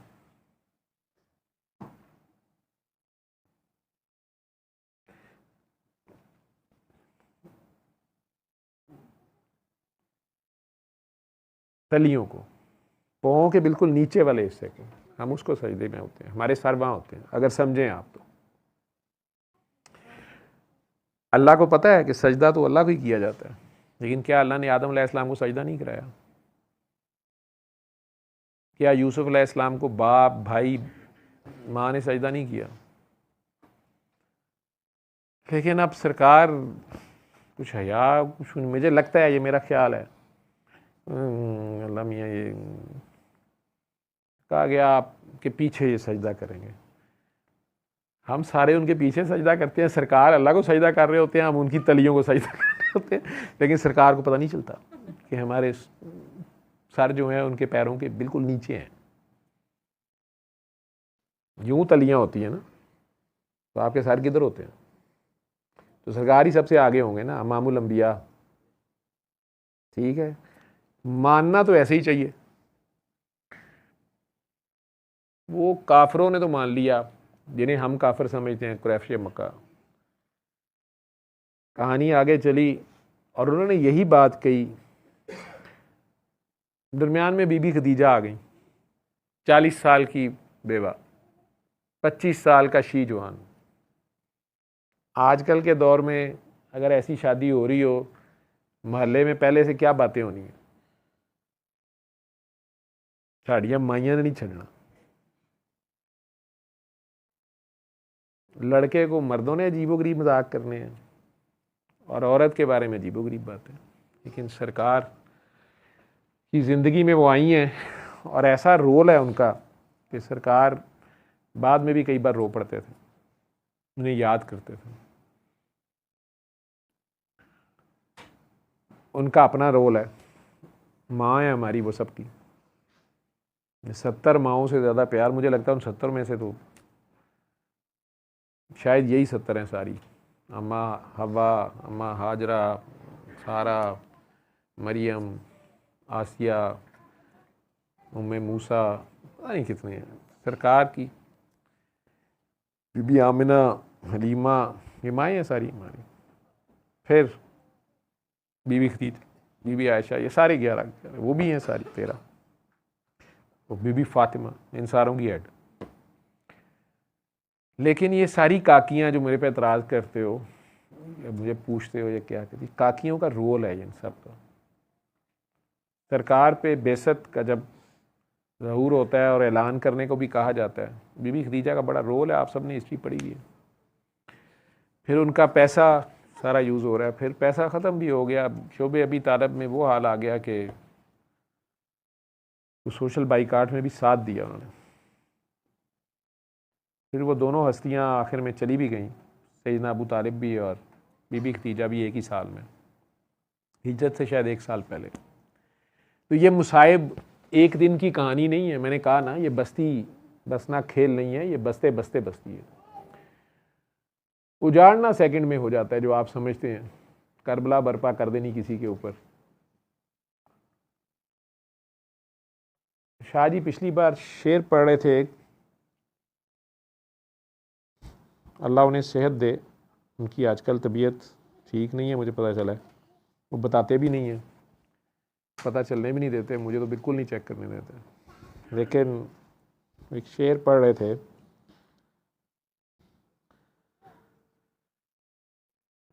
वारिस शाह साथू वो चंगे जिहड़े राती जम्मे ते दिने गोर पे। क्या मतलब इसका? वारिस शाह साथू वो चंगे, हमसे वो बेहतर हैं, हमारे से वो बहुत अच्छे हैं, जो रात को पैदा हुए और दिन को फौत हो गए। आम मतलब, सादा सा मतलब तो वो यही समझ आ रहा है कि वो कह रहे हैं कि एक बच्चा जो रात को ही पैदा हुआ है, चंद सेकंड चंद घंटे जिंदा रहा और दिन चढ़ा और फौत हो गया, ना उसका कोई गुनाह है, ना उसने कुछ किया, आराम से निकल गया, मासूम का मासूम, दुनिया की ड्यूटी भी दे गया, ठीक है, जेल भी काट गया ये, और मुफ्त में ये सारी शर्त अल्लाह की पूरी करके निकल गया, हमारे से बहुत बेहतर है। हम यहाँ लंबी उम्रें मांग रहे हैं, जितनी लंबी मांग रहे हैं उतने ज़्यादा गुनाह कर रहे हैं, उतने ही चांसेस हैं फंसने के, उतने मुसीबतें हैं, उतने लालच हैं, या कोई और मतलब है? किसी को कोई और मतलब समझ आता है? साथू वो चंगे जड़े राती जम्मे ते दिने गौर पे।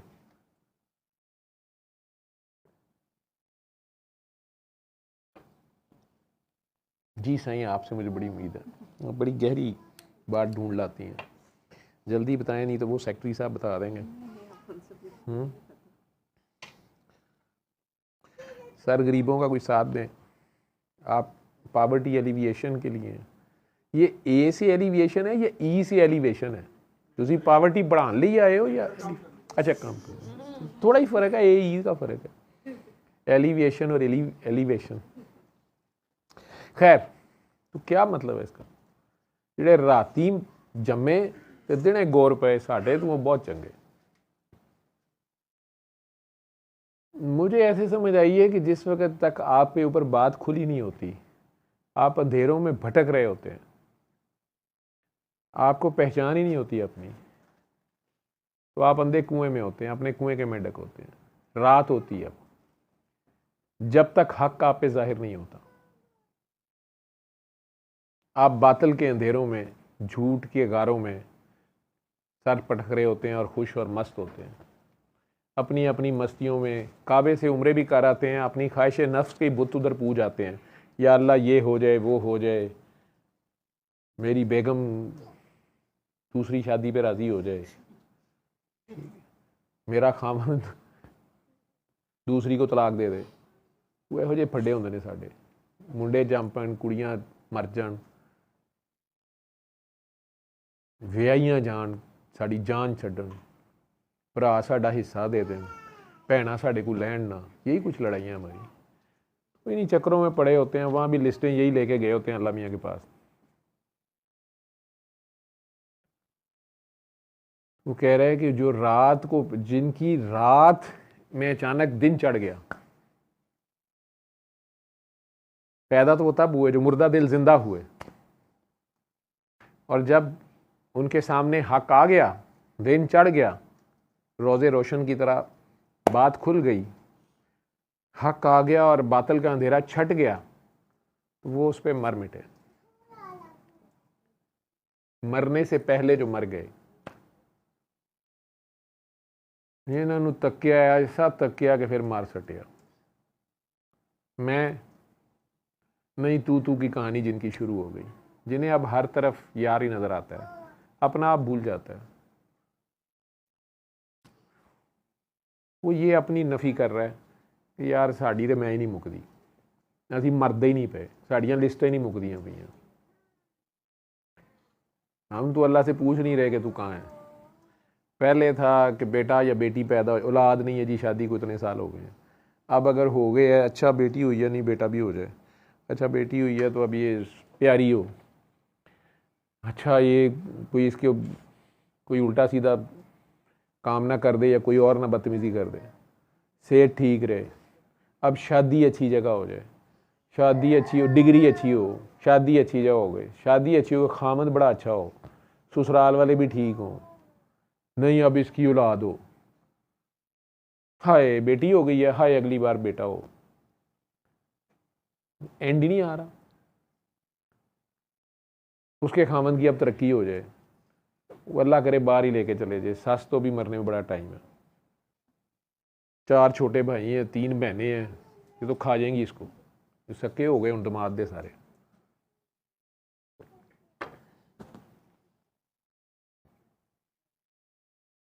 जे दमाद कोई चंगा काम कर ही लवे, धी कवे अम्मी उन्होंने ये दिया है ना, धीए ए ना कदी किसी दे होए जवाई, भावें ढेरां दुध चुल्लियां पलाइए, पता नहीं की। मैं सुना हुआ गाँव में, पता नहीं मुझे भूल गया, अम्मी से पूछूंगा पंजाबी में, वो कहती होती हैं, उन्हें याद होती है इस तरह की चीज़ें, भावें चुल्लियों दुध पियाइए, ए ना किसी दे होए। वो धी को भी खड़का दिया कि नहीं ये नहीं हो सकता तेरा, साडा नहीं हो सकता, मर जाए वो साला आके तुहाडे नाल सारा कुछ लोग खा दे, ਉਹਦੇ माँ प्यो भी मर जाए, तो यतीम खाने जो मुंडा लाओ तो कुड़ी विआह दिओ, ना अगे ना पिछे, एडा आसान हल। ਉਹਦੇ भी मैं देखा फिर तंग ने। बहरहाल अल्लाह माफ़ करे कि बात किधर चले जाती है मेरे से। ये भी काकियाँ हैं ना, मैं तो कह रहा हूँ। लेकिन बीबी हाजरा की बात सुनाने का मकसद ये है, बीबी खदीजा का जिक्र करने का मकसद ये है, ये नहीं मकसद है कि आप में से जो भी ख़वातीन जिनका जो भी जेवर पैसा दौलत उनके पास है वो अपने खामदों पे लुटाना शुरू कर दें या खामद बहाना बना लें। कई कहते हैं, मुझे काकियाँ रोती कहती है तो करे बीबी जी ने सब कुछ हजूर को दे दिया था। मैं क्या हजूर ने तेरे हाथ से जुए तेरे नहीं लाया सी, ठीक है, छितर मार इनू, खबरदार कुछ ना दें। ठीक, आज ही एक रो रही थी, मैंने वो वाला घर बेच के बड़ा वाला कराची का, तो फिर मैंने उनको 40 लाख दिया, तो महीने बाद कहते हैं वो तो सारा कारोबार डूब गया है। फिर मैंने उससे छोटा घर लेके वो बेच के फिर 40 लाख दिया, कहते वो भी वो महीने के बाद डूबा। मैं क्या फिर कहती है हूँ मैं सारा कुछ बेच के बेटी को आ गई हैं, जी एक मेरी पहली बेटी है पिछले खामन में से, तो वो कह रही है अम्मा अगर आप बीमार हो गई मैं क्या करूँगी, मेरे बच्चे छोटे छोटे हैं, डॉक्टर साहब मैं कहाँ जाऊँ। मैं कहा जी मेरे को आ जाओ। वो घर कितने जो आखिरी घर छोटा, वो मैनू दिओ मैं कारोबार करना शुरू कर।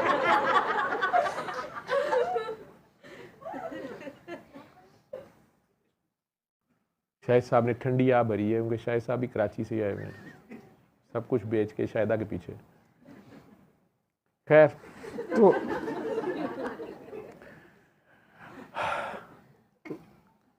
एक घर ही है,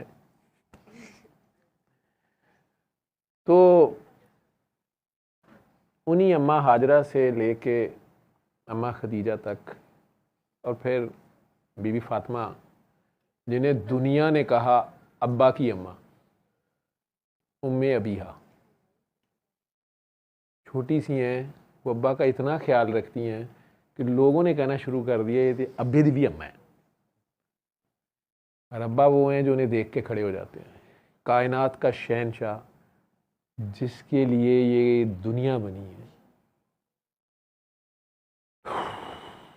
वो खड़ा हो रहा है किन के लिए, और अपनी चादर अपना रुमाल बिछा रहा है बीबी पाक फातिमा के लिए।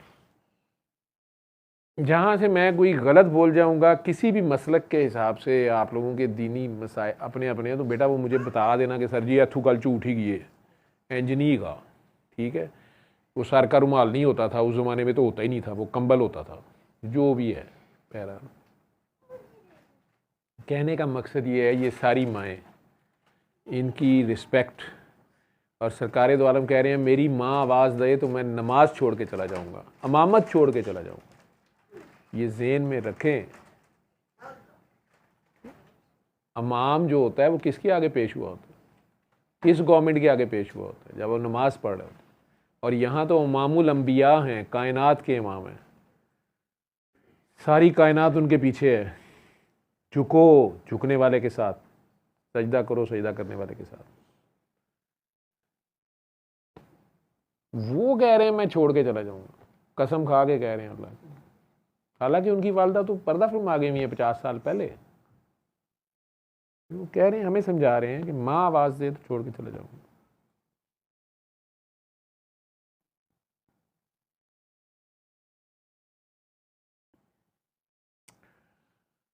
और फिर आखिरी सांसें हैं तो अचानक आंख खोल के कह रहे हैं, ओए काकियों का ध्यान करना, काकियों का ध्यान करना। पहला सवाल काकियों का होना है। पेपर आउट कर गए हैं वो, शायद आगे बीबी खदीजा ही नजर आई है। उन्होंने पेपर आउट कर दिया सारे मर्दों को कि यार ये जो मजलूम सी घर में एक चीज़ फिर रही होती है ना, जिसके ऊपर हुक्मरानियाँ कर रहे होते हो, डांट डांट के नमक ज़्यादा क्यों है, पेंट की डबल क्रीज कैसे हो गई, बाथरूम में फिनाइल क्यों नहीं फेंकी, नौकर ये वाला क्यों रखा है, ये वाली नौकरानी क्यों रखी है, जो मैं कहता हूँ वो वाली क्यों नहीं रखती।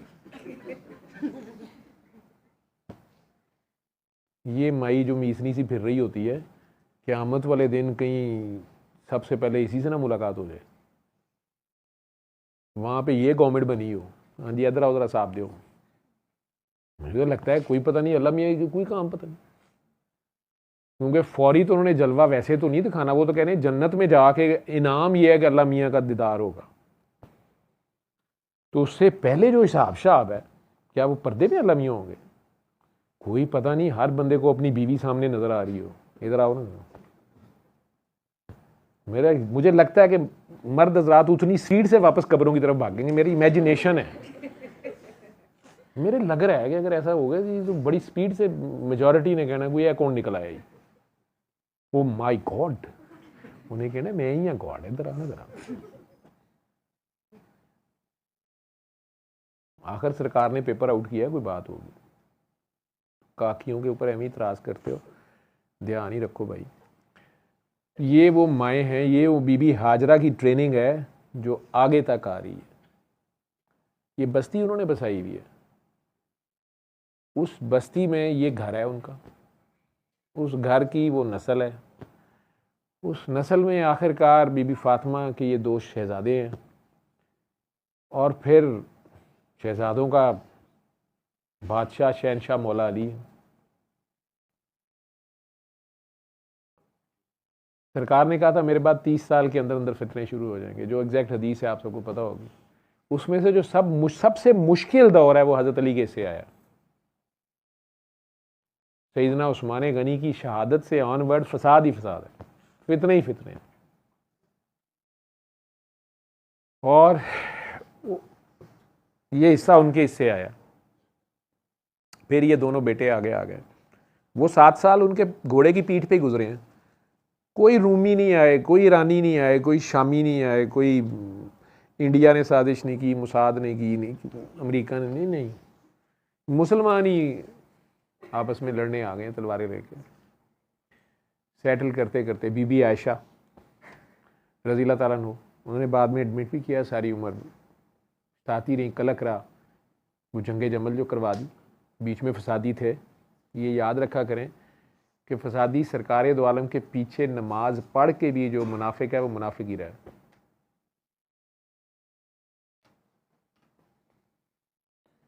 चाहे कुरैशी था चाहे अंसारी था, राह मुनाफिक ही है, और फसाद करा के छोड़ा उसने। वो चंद साथी जो ट्रेन किए हुए थे सरकार के, क्योंकि खेल उसकी मर्जी का ना, टेस्ट तो उसने लेना है। बात जब वो आ गई, दे दी गई, तो आप उस पर कायम रहे कि नहीं, इस्तकामत। उम्मत का टेस्ट होना ही होना था, होता जाता है। हर दौर में कोई ना कोई यजीद होता है। वो हक बात पे डटना, वो मौला हुसैन ने करके दिखाया।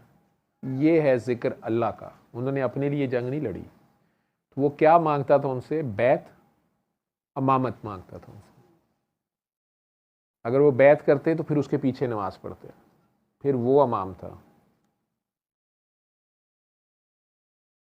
बैत मांगता था, उन्होंने बैत नहीं दी, सब कुछ लुट गया खुदा की राह पे। नाहक की गवाही नहीं दी,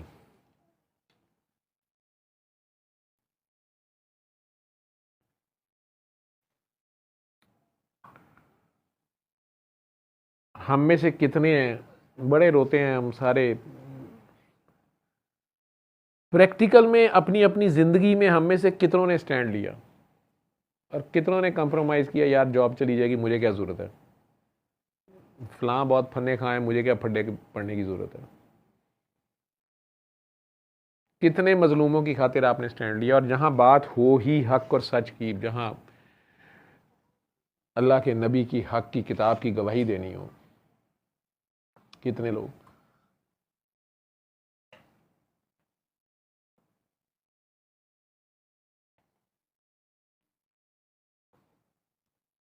अव्वल तो हक की पहचान ही नहीं है, अगर हो तो उस पर डटने की सकत नहीं है, ये तौफीक वो दे तो होता है। लेकिन मैंने मौला हुसैन का जिक्र फी ज़माना सबसे खूबसूरत जो करते देखा है, मैं उस बंदे को सल्यूट करता हूँ, उसका जिक्र करता हूँ। मैं, वो मुसलमान नहीं है, सो कॉल्ड हमारी किताबों में वो मुसलमान नहीं है। नेल्सन मंडेला की किताब पढ़ ले जाके, दो काम उसके ऐसे हैं, अल्लाह करीम तो पता नहीं उसे क्या अजर देगा। ईसाई है वैसे कॉन्सेप्ट में वो, लेकिन मुझे पता है कि सरकार दो आलम और मौला हुसैन, ये दो बंदे तो उसको उस दिन अपने साथ खड़ा करेंगे।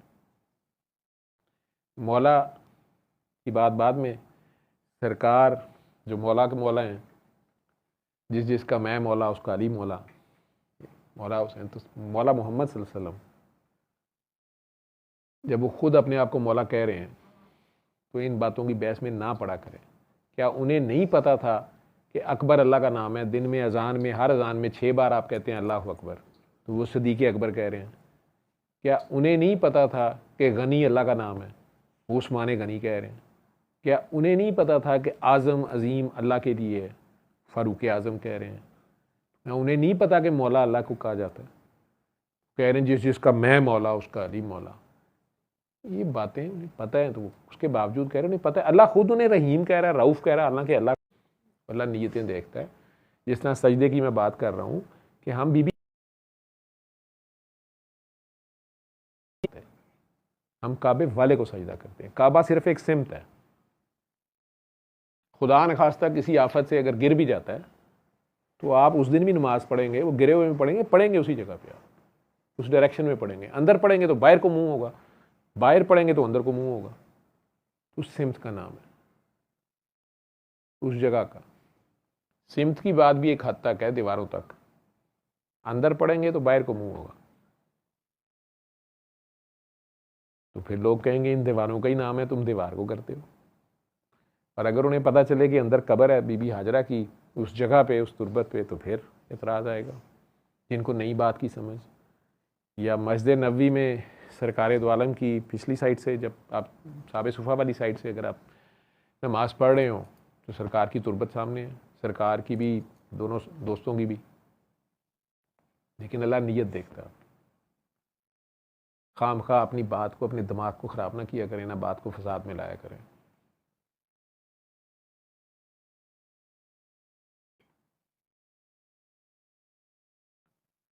उन्हीं सरकार का हुक्म है, हुज्जतुल विदा है, तुम में से तुम सब आदम की औलाद हो, सब बराबर हो। किसी काले को गोरे पे, गोरे को काले पे कोई फ़ौक़ियत नहीं। किसी अरबी को अजमी पे, अजमी को अरबी पे कोई फ़ौक़ियत नहीं। मासवाए उनके जो तकवा से बेहतर है। ये कुरान की आयत है बेसिकली। या जिन्हें अल्लाह फजीलत दे दे, जैसे वो शैतान को कह रहा है, ओए तुमने सजदा क्यों नहीं किया सजदा? तुमने खुद को आलीन में से समझ लिया था। ये अल्लाह ने आलीन का लफ्ज़ यूज़ किया है 2 जगह, जमा में है। कुछ लोग कहते हैं ये पंचतन पाक ही का जिक्र हो रहा है, क्योंकि सरकार तो उस वक्त भी मौजूद थे जब आदम अलैहिस्सलाम बनाए गए। उन्होंने सजदा नहीं किया, उन्होंने नहीं सजदा किया, वो वाला सजदा तो नहीं किया। कहा कि वो तो आलीन थे, तुमने अपने वो आलीन में समझ लिया। अब ये आलीन कौन से थे पता नहीं, अल्लाह जाने। खैर,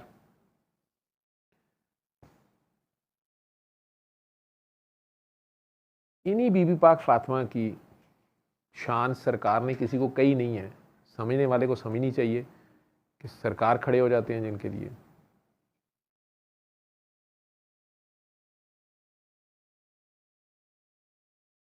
उन्हीं का घर है, उन्हीं की बेटियां हैं, उन्हीं के बेटे हैं। कोई शरई ऐब लगाएं उन पे, कोई जुर्म उनके बताएं, कोई गुनाह उनके बताएं, कोई इल्ज़ाम बताएं।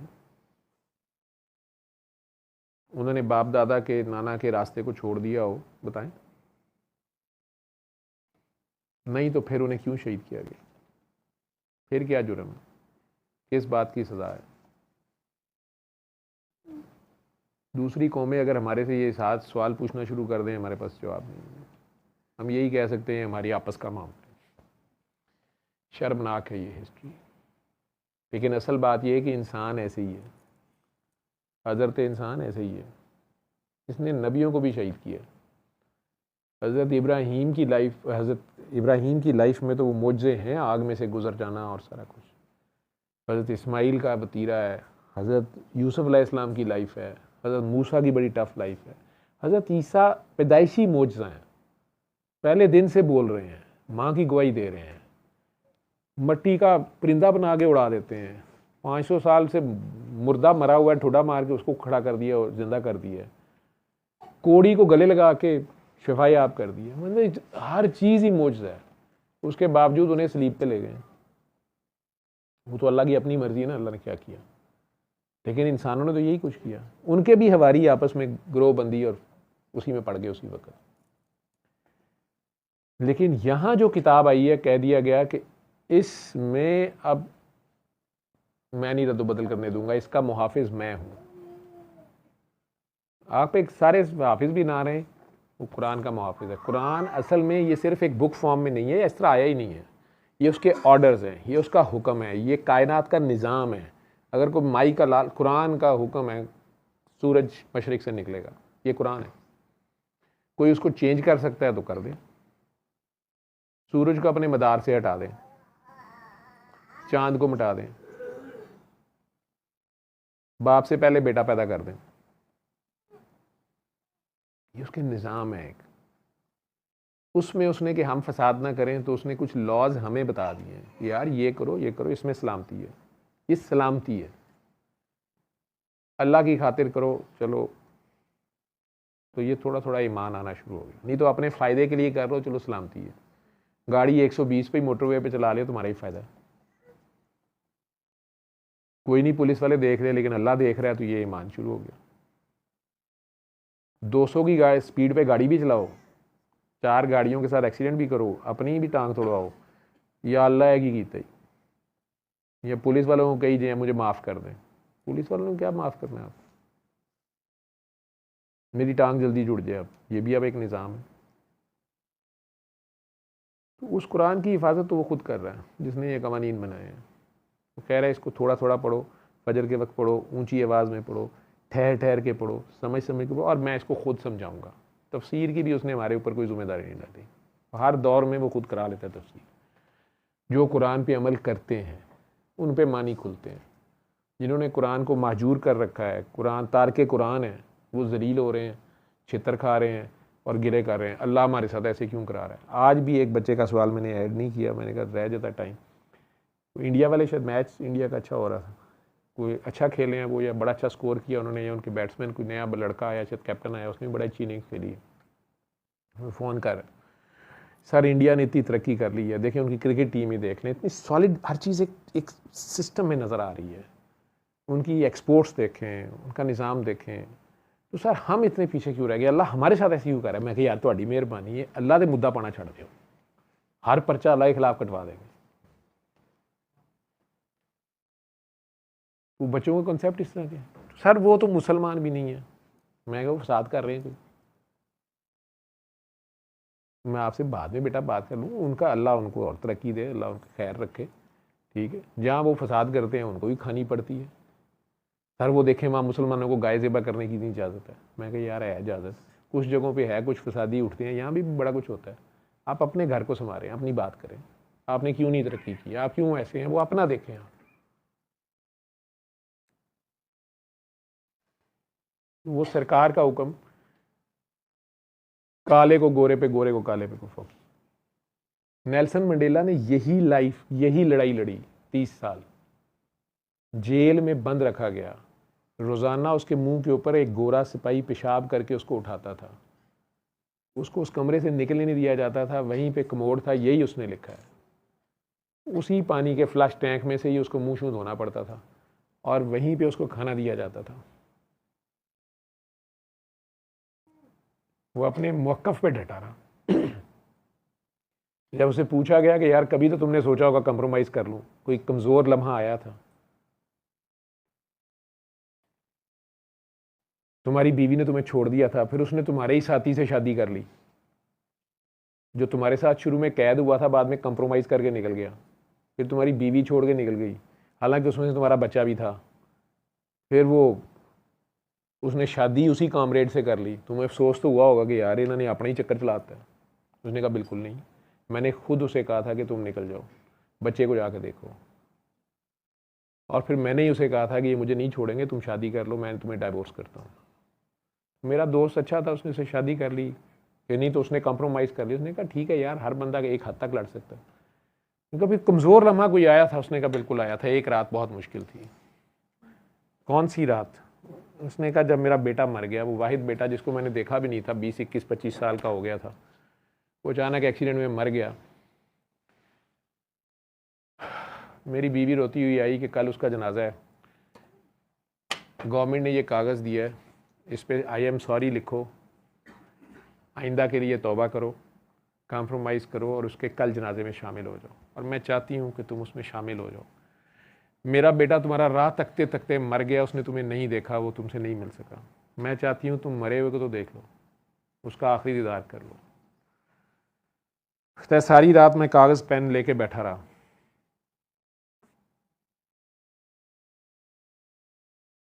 बच्चे का सोचूं कि वाकई वो मेरे से गिला करेगा क़यामत के दिन कि यार तुमने मुझे आखिर में भी मिलना पसंद नहीं किया। तो सुबह करीब था कि मैं साइन कर देता, जेलर आ गया। मैं अपने बेटे से किस तरह मिलूँगा क़यामत के दिन अगर अब मैं आज भी ना माना तो अचानक मुझे हुसैन याद आ गए। नेल्सन मंडेला लिख रहा है अपनी किताब, कहता है मुझे अचानक याद आया मैं हुसैन को कैसे मुंह दिखाऊंगा। मैंने कागज़ फाड़ के उसके हवाले कर दिया। उन्होंने जो करना था उन्होंने किया। ये है जिक्र हुसैन का जो नेल्सन मंडेला कर रहा है। मुझे याद आ गए, हुसैन का रिजॉल्व याद आ गया, हुसैन की कुर्बानी याद आ गई, हुसैन की स्टेडफास्टनेस याद आ गई। उसने नहीं कहा मैं हुसैनी हूँ, लेकिन उसने अपने अमल से क्या कहा, लब्बैक या हुसैन, लब्बैक या हुसैन, लब्बैक या हुसैन। नारे नहीं मारे, उसने करके दिखा दिया। था आशिक, चाहे वो अपने मिशन का आशिक था, अपने उस एक पॉइंट का आशिक था कि यार ये रंग की नस्ल के ऊपर क्यों डिस्क्रिमिनेट कर रहे हो। और अल्लाह ने फिर वो वक़्त लाया कि उसको बादशाह दी, सदारत दी। उसके मुल्क वालों ने कहा गोरों को बाहर निकाल दो, गोरों को नौकरियां ना दो, गोरों को फारिग को। उसने कहा नहीं, मेरिट पे होगा। जब कुछ गोरा डिजर्व करता है तो वो मेरिट पे लगेगा। ये तो मेरी बात फिर गलत हो जाएगी। और वो गोरा सिपाही जो 30 साल उसके मुंह पे पेशाब करता रहा, जिस दिन उसको उसने एक होटल में सिक्योरिटी गार्ड के तौर पे फेस किया वहाँ से गुजरते हुए, वो कांपना शुरू हो गया। ये प्रेसिडेंट ऑफ साउथ अफ्रीका है, उसे अपनी टेबल पे बुलाता है, कहता है मेरे साथ नाश्ता करो, पुरानी यादें ताज़ा करते हैं। हमने तो 30 साल इकट्ठे नाश्ता किया, तुम मेरे लिए नाश्ता लाते होते थे।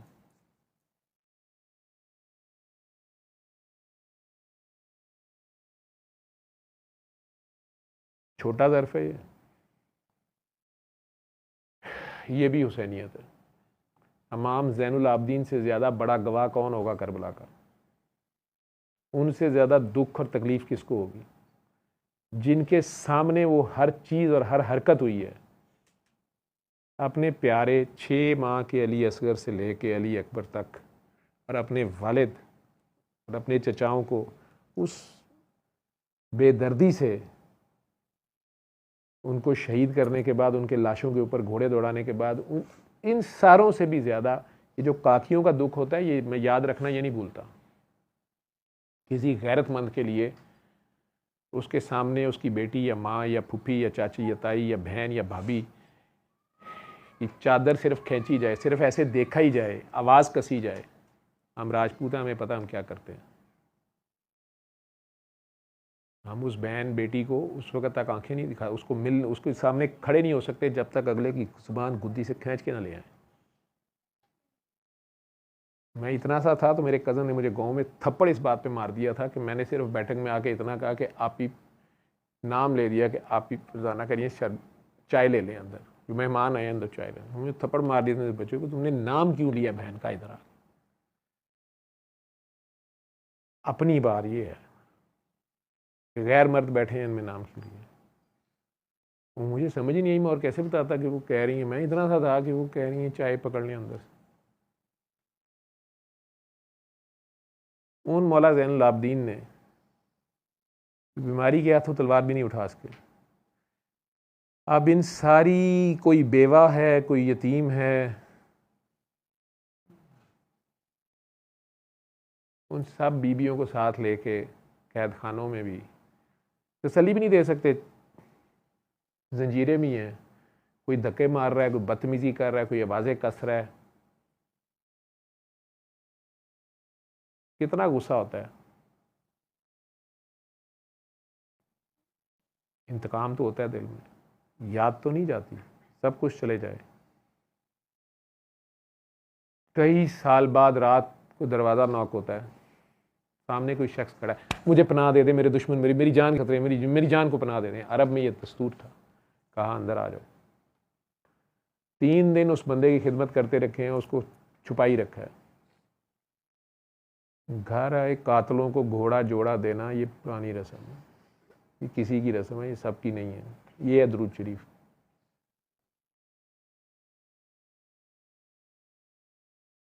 तीन दिन बाद उसे कह रहे हैं अगर जाना चाहो तो अब ख़तरा टल गया है, वो चले गए हैं, तुम्हारे दुश्मन तुम्हारे पीछे जो थे वो चले गए हैं, ये घोड़ा मेरा ले जाओ, पूरे अरब को पता है ये मेरा घोड़ा है, कोई तुम्हारे करीब नहीं आएगा, दूर से कोई भी देखेगा समझेगा मैं जा रहा हूँ, और ये मेरी अबा पहनो, ये मेरा लिबास है, सबको पता है सिर्फ मैं पहनता हूँ, दूर से कोई भी देखेगा लोग समझेंगे कि ज़ैनुल आबदीन जा रहा है, कोई रोकेगा नहीं, तुम निकल जाओ और इधर से निकलो, यमन की साइड पे निकलो, वो इधर को गए हैं, तुम इधर को जाओ। वो बदबख्त घोड़े पे चढ़ गया, सब कुछ पहन पून के, एड़ लगा रहा है, तैयार करके घोड़ा कार्य कहता है लगता है आपने मुझे पहचाना नहीं। उसकी औकात ही है। मैंने कहा ना, हर बंदा अपने कुएं का मेंढक होता है। जब उससे आगे बात देखता है तो फतवे देना शुरू कर देता है।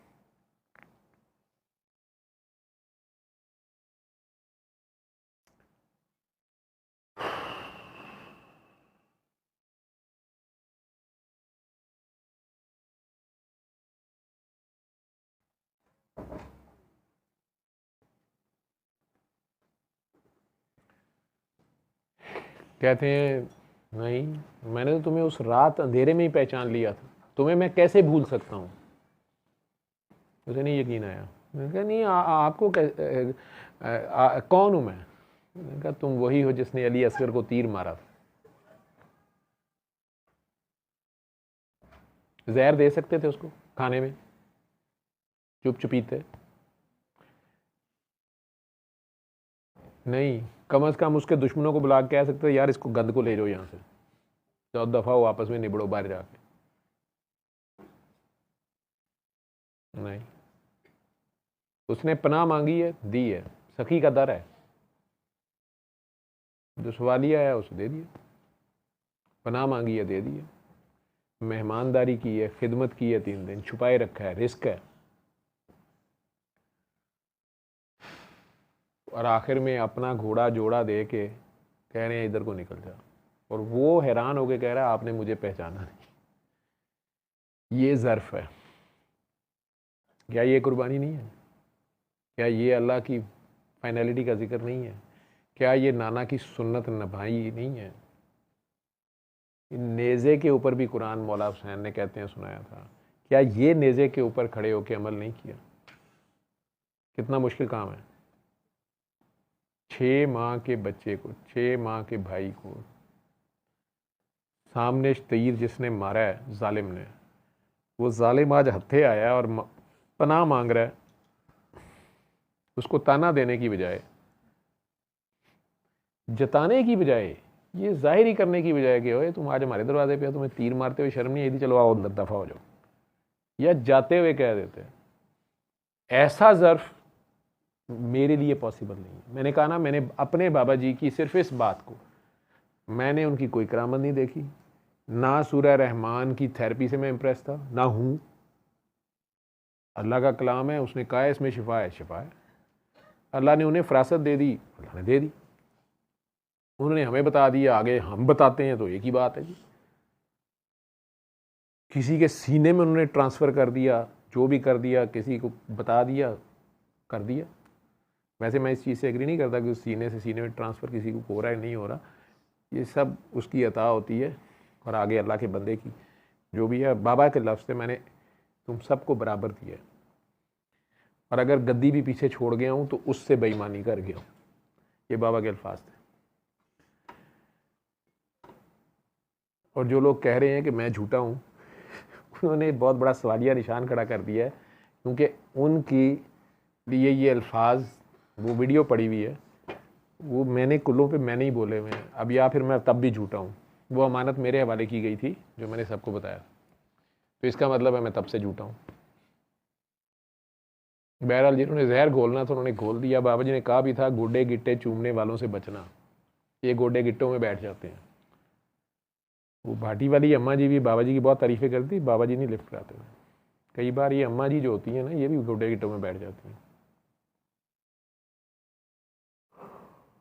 खैर,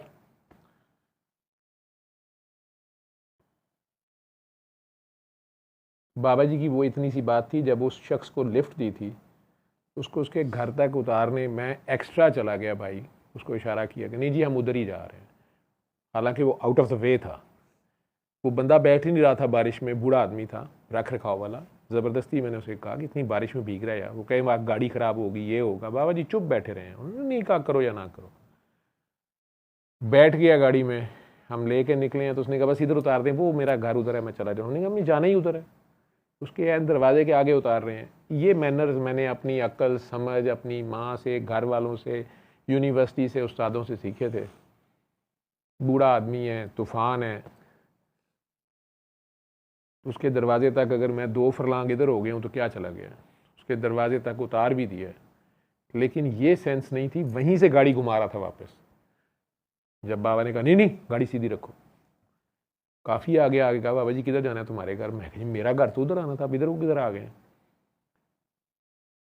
अच्छा अच्छा, आपने कहा कि मैं खामखा झूठ बोल रहा हूँ, तो मेरा कहीं झूठ जो है उसको आपने सच कर दिया। तेरे सच झूठ से मुझे क्या लगे?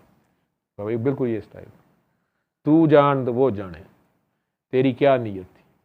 ओ काका बाबा, उसकी इज्जत नफ्स मजरू हो जानी थी। हमने उस बंदे को कभी जिंदगी में नहीं मिलना। मैं कह रहा हूँ रिश्ता मंगन चले जाना या लैंड चले जाना, उसने कौन सा मुझे कभी मिलना है? शायद बाई चांस कभी मिले। उसकी मेरे सामने क्या इज्जत नहीं, उसकी अपनी नज़रों में गिर जाती। जो इतनी रख रखाव वाला बुजुर्ग था, जो बैठ ही नहीं रहा था गाड़ी में, अगर वो उसको बिठा ही लिया मैंने जिद करके, अब उसके दरवाजे तक उसको छोड़ा, उसके सामने गाड़ी घुमाता, तो उसकी इज्जत नफ्स मजरू होती कि हो ये शख्स मेरी खातिर इधर को आया था। इतनी डेप्थ में मैं नहीं सोच सकता। मैंने पहले भी कई बार लोगों को लिफ्ट दे के थोड़ा एक्स्ट्रा जाके उतारा भी है, लेकिन उनके सामने ही वापस घुमा लिया। बल्कि अगर उसको जल्दी में अपनी चाबियां ताले में पड़े तो उसको एक बार सुना भी दिया, अच्छा थैंक यू, मैंने तो वापस उधर ही जाना है, आपकी खातिर इधर आया था। थोड़ा जा ज़्यादा डीप दुआ दबे।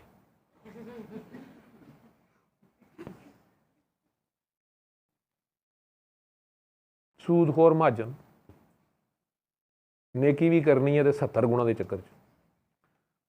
खैर, वो बाबा थे जिन्होंने मुझे ये चीज़ बोली कि काका बाबा उसकी इज़्ज़त नफ्स मजरू हो जानी। मैं ये भी ईमानदारी से मानता हूँ कि मेरे में ये ज़र्फ़ अभी तक नहीं आया। मैं अभी भी जता देता हूँ, मैं अभी भी ना भी जताऊँ, लेकिन थोड़ा सा जगाने की कोशिश करता हूँ, यार तुम्हें पता है ना मैं तुम्हें ऐसा नेकी कर रहा हूँ, हैं ओए ज़रा इम्प्रेस तो। मैं शुक्रिया नहीं लेता सिर्फ, ठीक है, जैसा सुनियारों नहीं लिखा होता, हम वापसी पे काट नहीं लेते,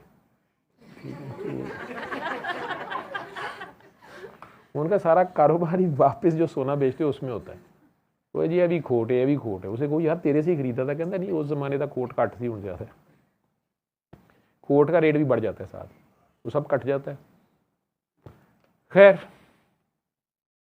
ये वो ज़र्फ मौला ज़ैनुल आबदीन, वो ज़र्फ जो मैं कहता होता हूँ कि दरूद शरीफ सिर्फ अल्लाहुम्मा सल्ली अलैहि कही जाने का नाम नहीं है, ये तो बच्चों ने पढ़ना है, छोटे होते भी आपने भी पढ़ना है, हमने भी पढ़ना है। ज़िक्र मौला हुसैन ने अल्लाह का ज़िक्र किया, करबला थ्रू आउट अल्लाह का ज़िक्र है, एक एक स्टेप अल्लाह का ज़िक्र है, सवाए अल्लाह के उन्होंने किसी की बात नहीं की। उन्होंने अल्लाह दुनिया से मनवा लिया, दिखा दिया, पे डट गए, सब कुछ लुटा दिया, उसकी गवाही, शहादत क्या है, गवाही कि है अल्लाह। उधर अब्दुल मुतलिब कह रहे हैं इस घर का मालिक है, उधर तो बाबीलें आ गई। इस्माइल अलैहिस्सलाम छुरी के नीचे लेट गए, लेकिन बहरल बकरा आ गया। इधर ना बकरे आए ना बाबीलें आई, 72 के 72 आला नस्ब के आला नौजवान इस उम्मत की बदबख्तियों को धोने के लिए अपने खून के एक एक कतरे के, अपने एक एक बाल के बदले 70-70 हज़ार मेरे जैसे गुनाहगारों को बख्शवा गए, माफ़ियाँ लेके दे गए। वो जो इतनी बड़ी गुस्ताखी पीछे थ्रू आउट हो रही थी, उसकी माफ़ी भी लेके दे गए।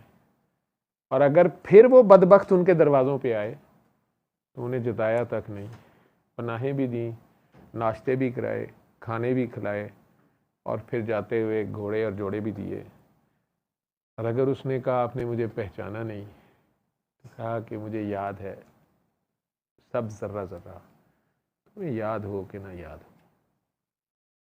हो। गला छिदाए मुस्कुराए मुस्कुराते हुसैन जाते हैं, एक नई बस्ती बसाए जाते हैं। ये बिल यकीन हुसैन है, नबी का नूर ऐन है, हुसैन मुझसे है, मैं हुसैन से हूँ। तो ये प्रैक्टिकल है जो, अदरवाइज तो ये बात समझ ही नहीं आती, मैं हुसैन से हूँ, मैं हुसैन से हूँ। सरकार दो आलम कह रहे हैं मैं हुसैन से हूँ, हुसैन तो उनसे हैं,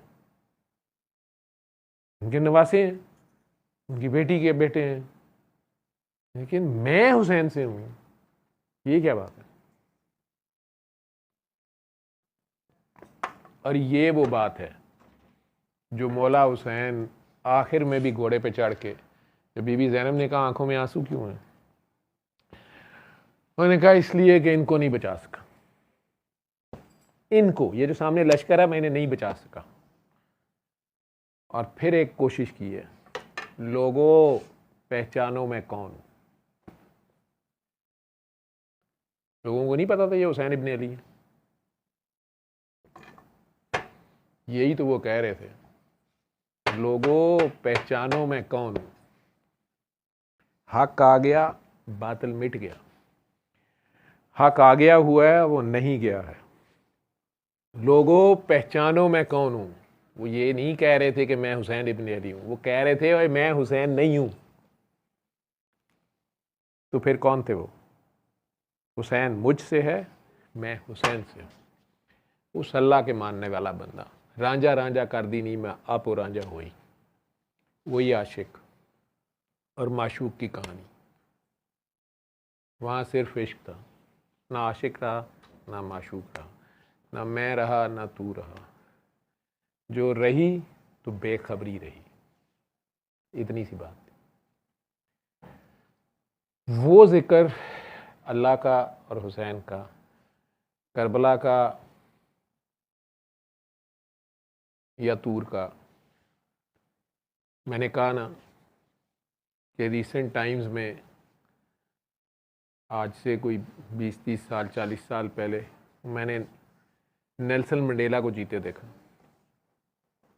इमरान खान साहब ने भी कहा तो है कि मैं ला इलाहा इल्लल्लाह का असल मतलब अपनी कौम को बताना चाहता हूँ, तो इसको जीना पड़ता है। अल्लाह जाने वो जाने, हुसैन जाने। रब जाने तो हुसैन जाने। ये लब्बैक या हुसैन कहना बड़ा आसान है, इसको निभाना, ये करके दिखाना। मैंने आपके सामने मिसाल रखी है। अगर मैं गलत हूँ, आप में से किसी की दिल आज़ारी हुई है तो मैं माफ़ी चाहता हूँ। मुझे जितनी समझ है मैं अपनी समझ की बात आपसे की। मेरे नज़दीक अल्लाह का ज़िक्र मौला हुसैन ने किया करबला। करबला अल्लाह का ज़िक्र है और उसके बाद से हुसैन ही का ज़िक्र है। तू मेरा ज़िक्र कर, मैं तेरा ज़िक्र करूँ।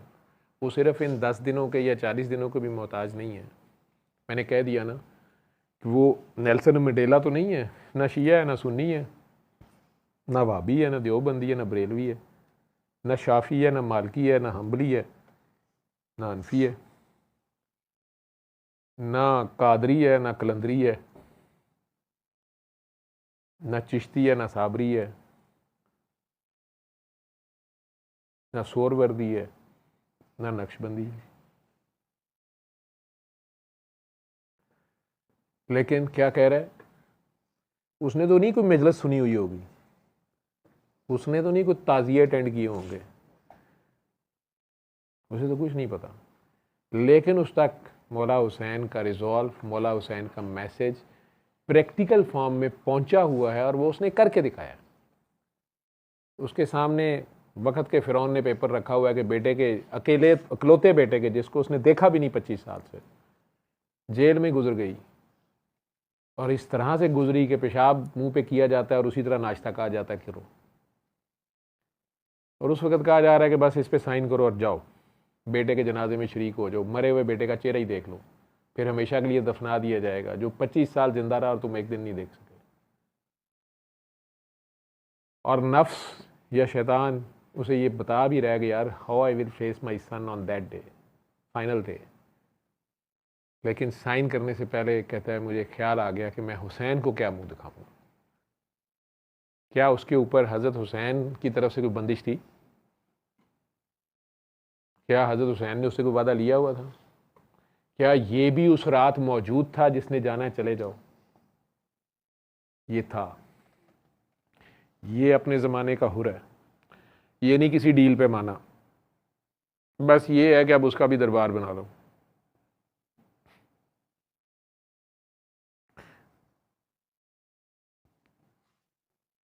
और आपस में लड़ते रहो, मेरा बहुत है तो तेरा थोड़ा है।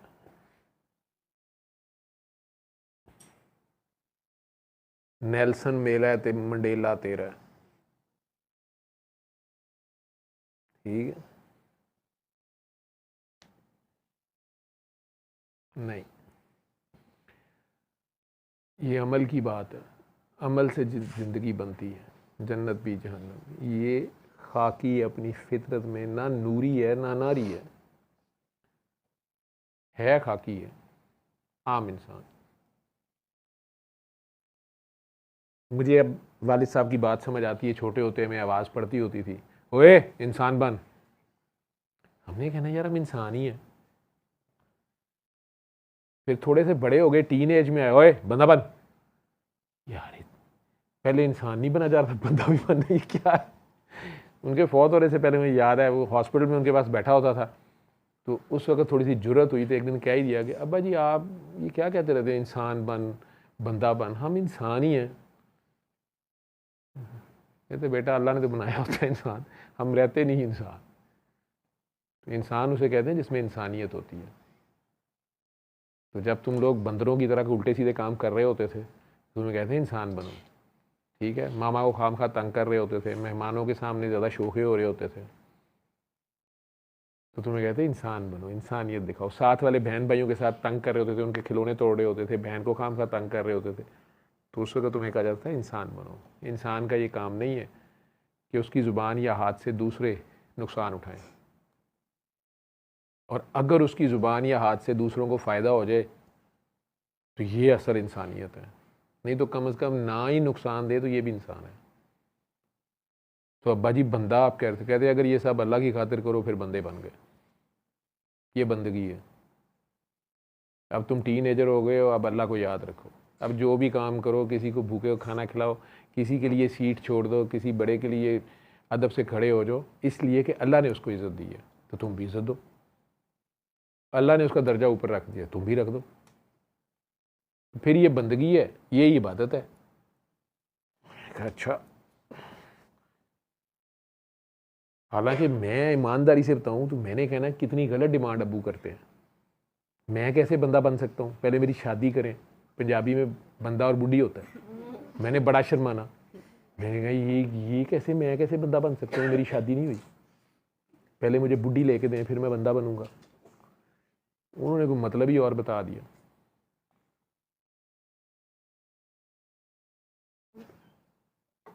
सल्ले अला सल्ले अला सल्ले अला सल्ले अला सल्ले अला शफीना सल्ले अला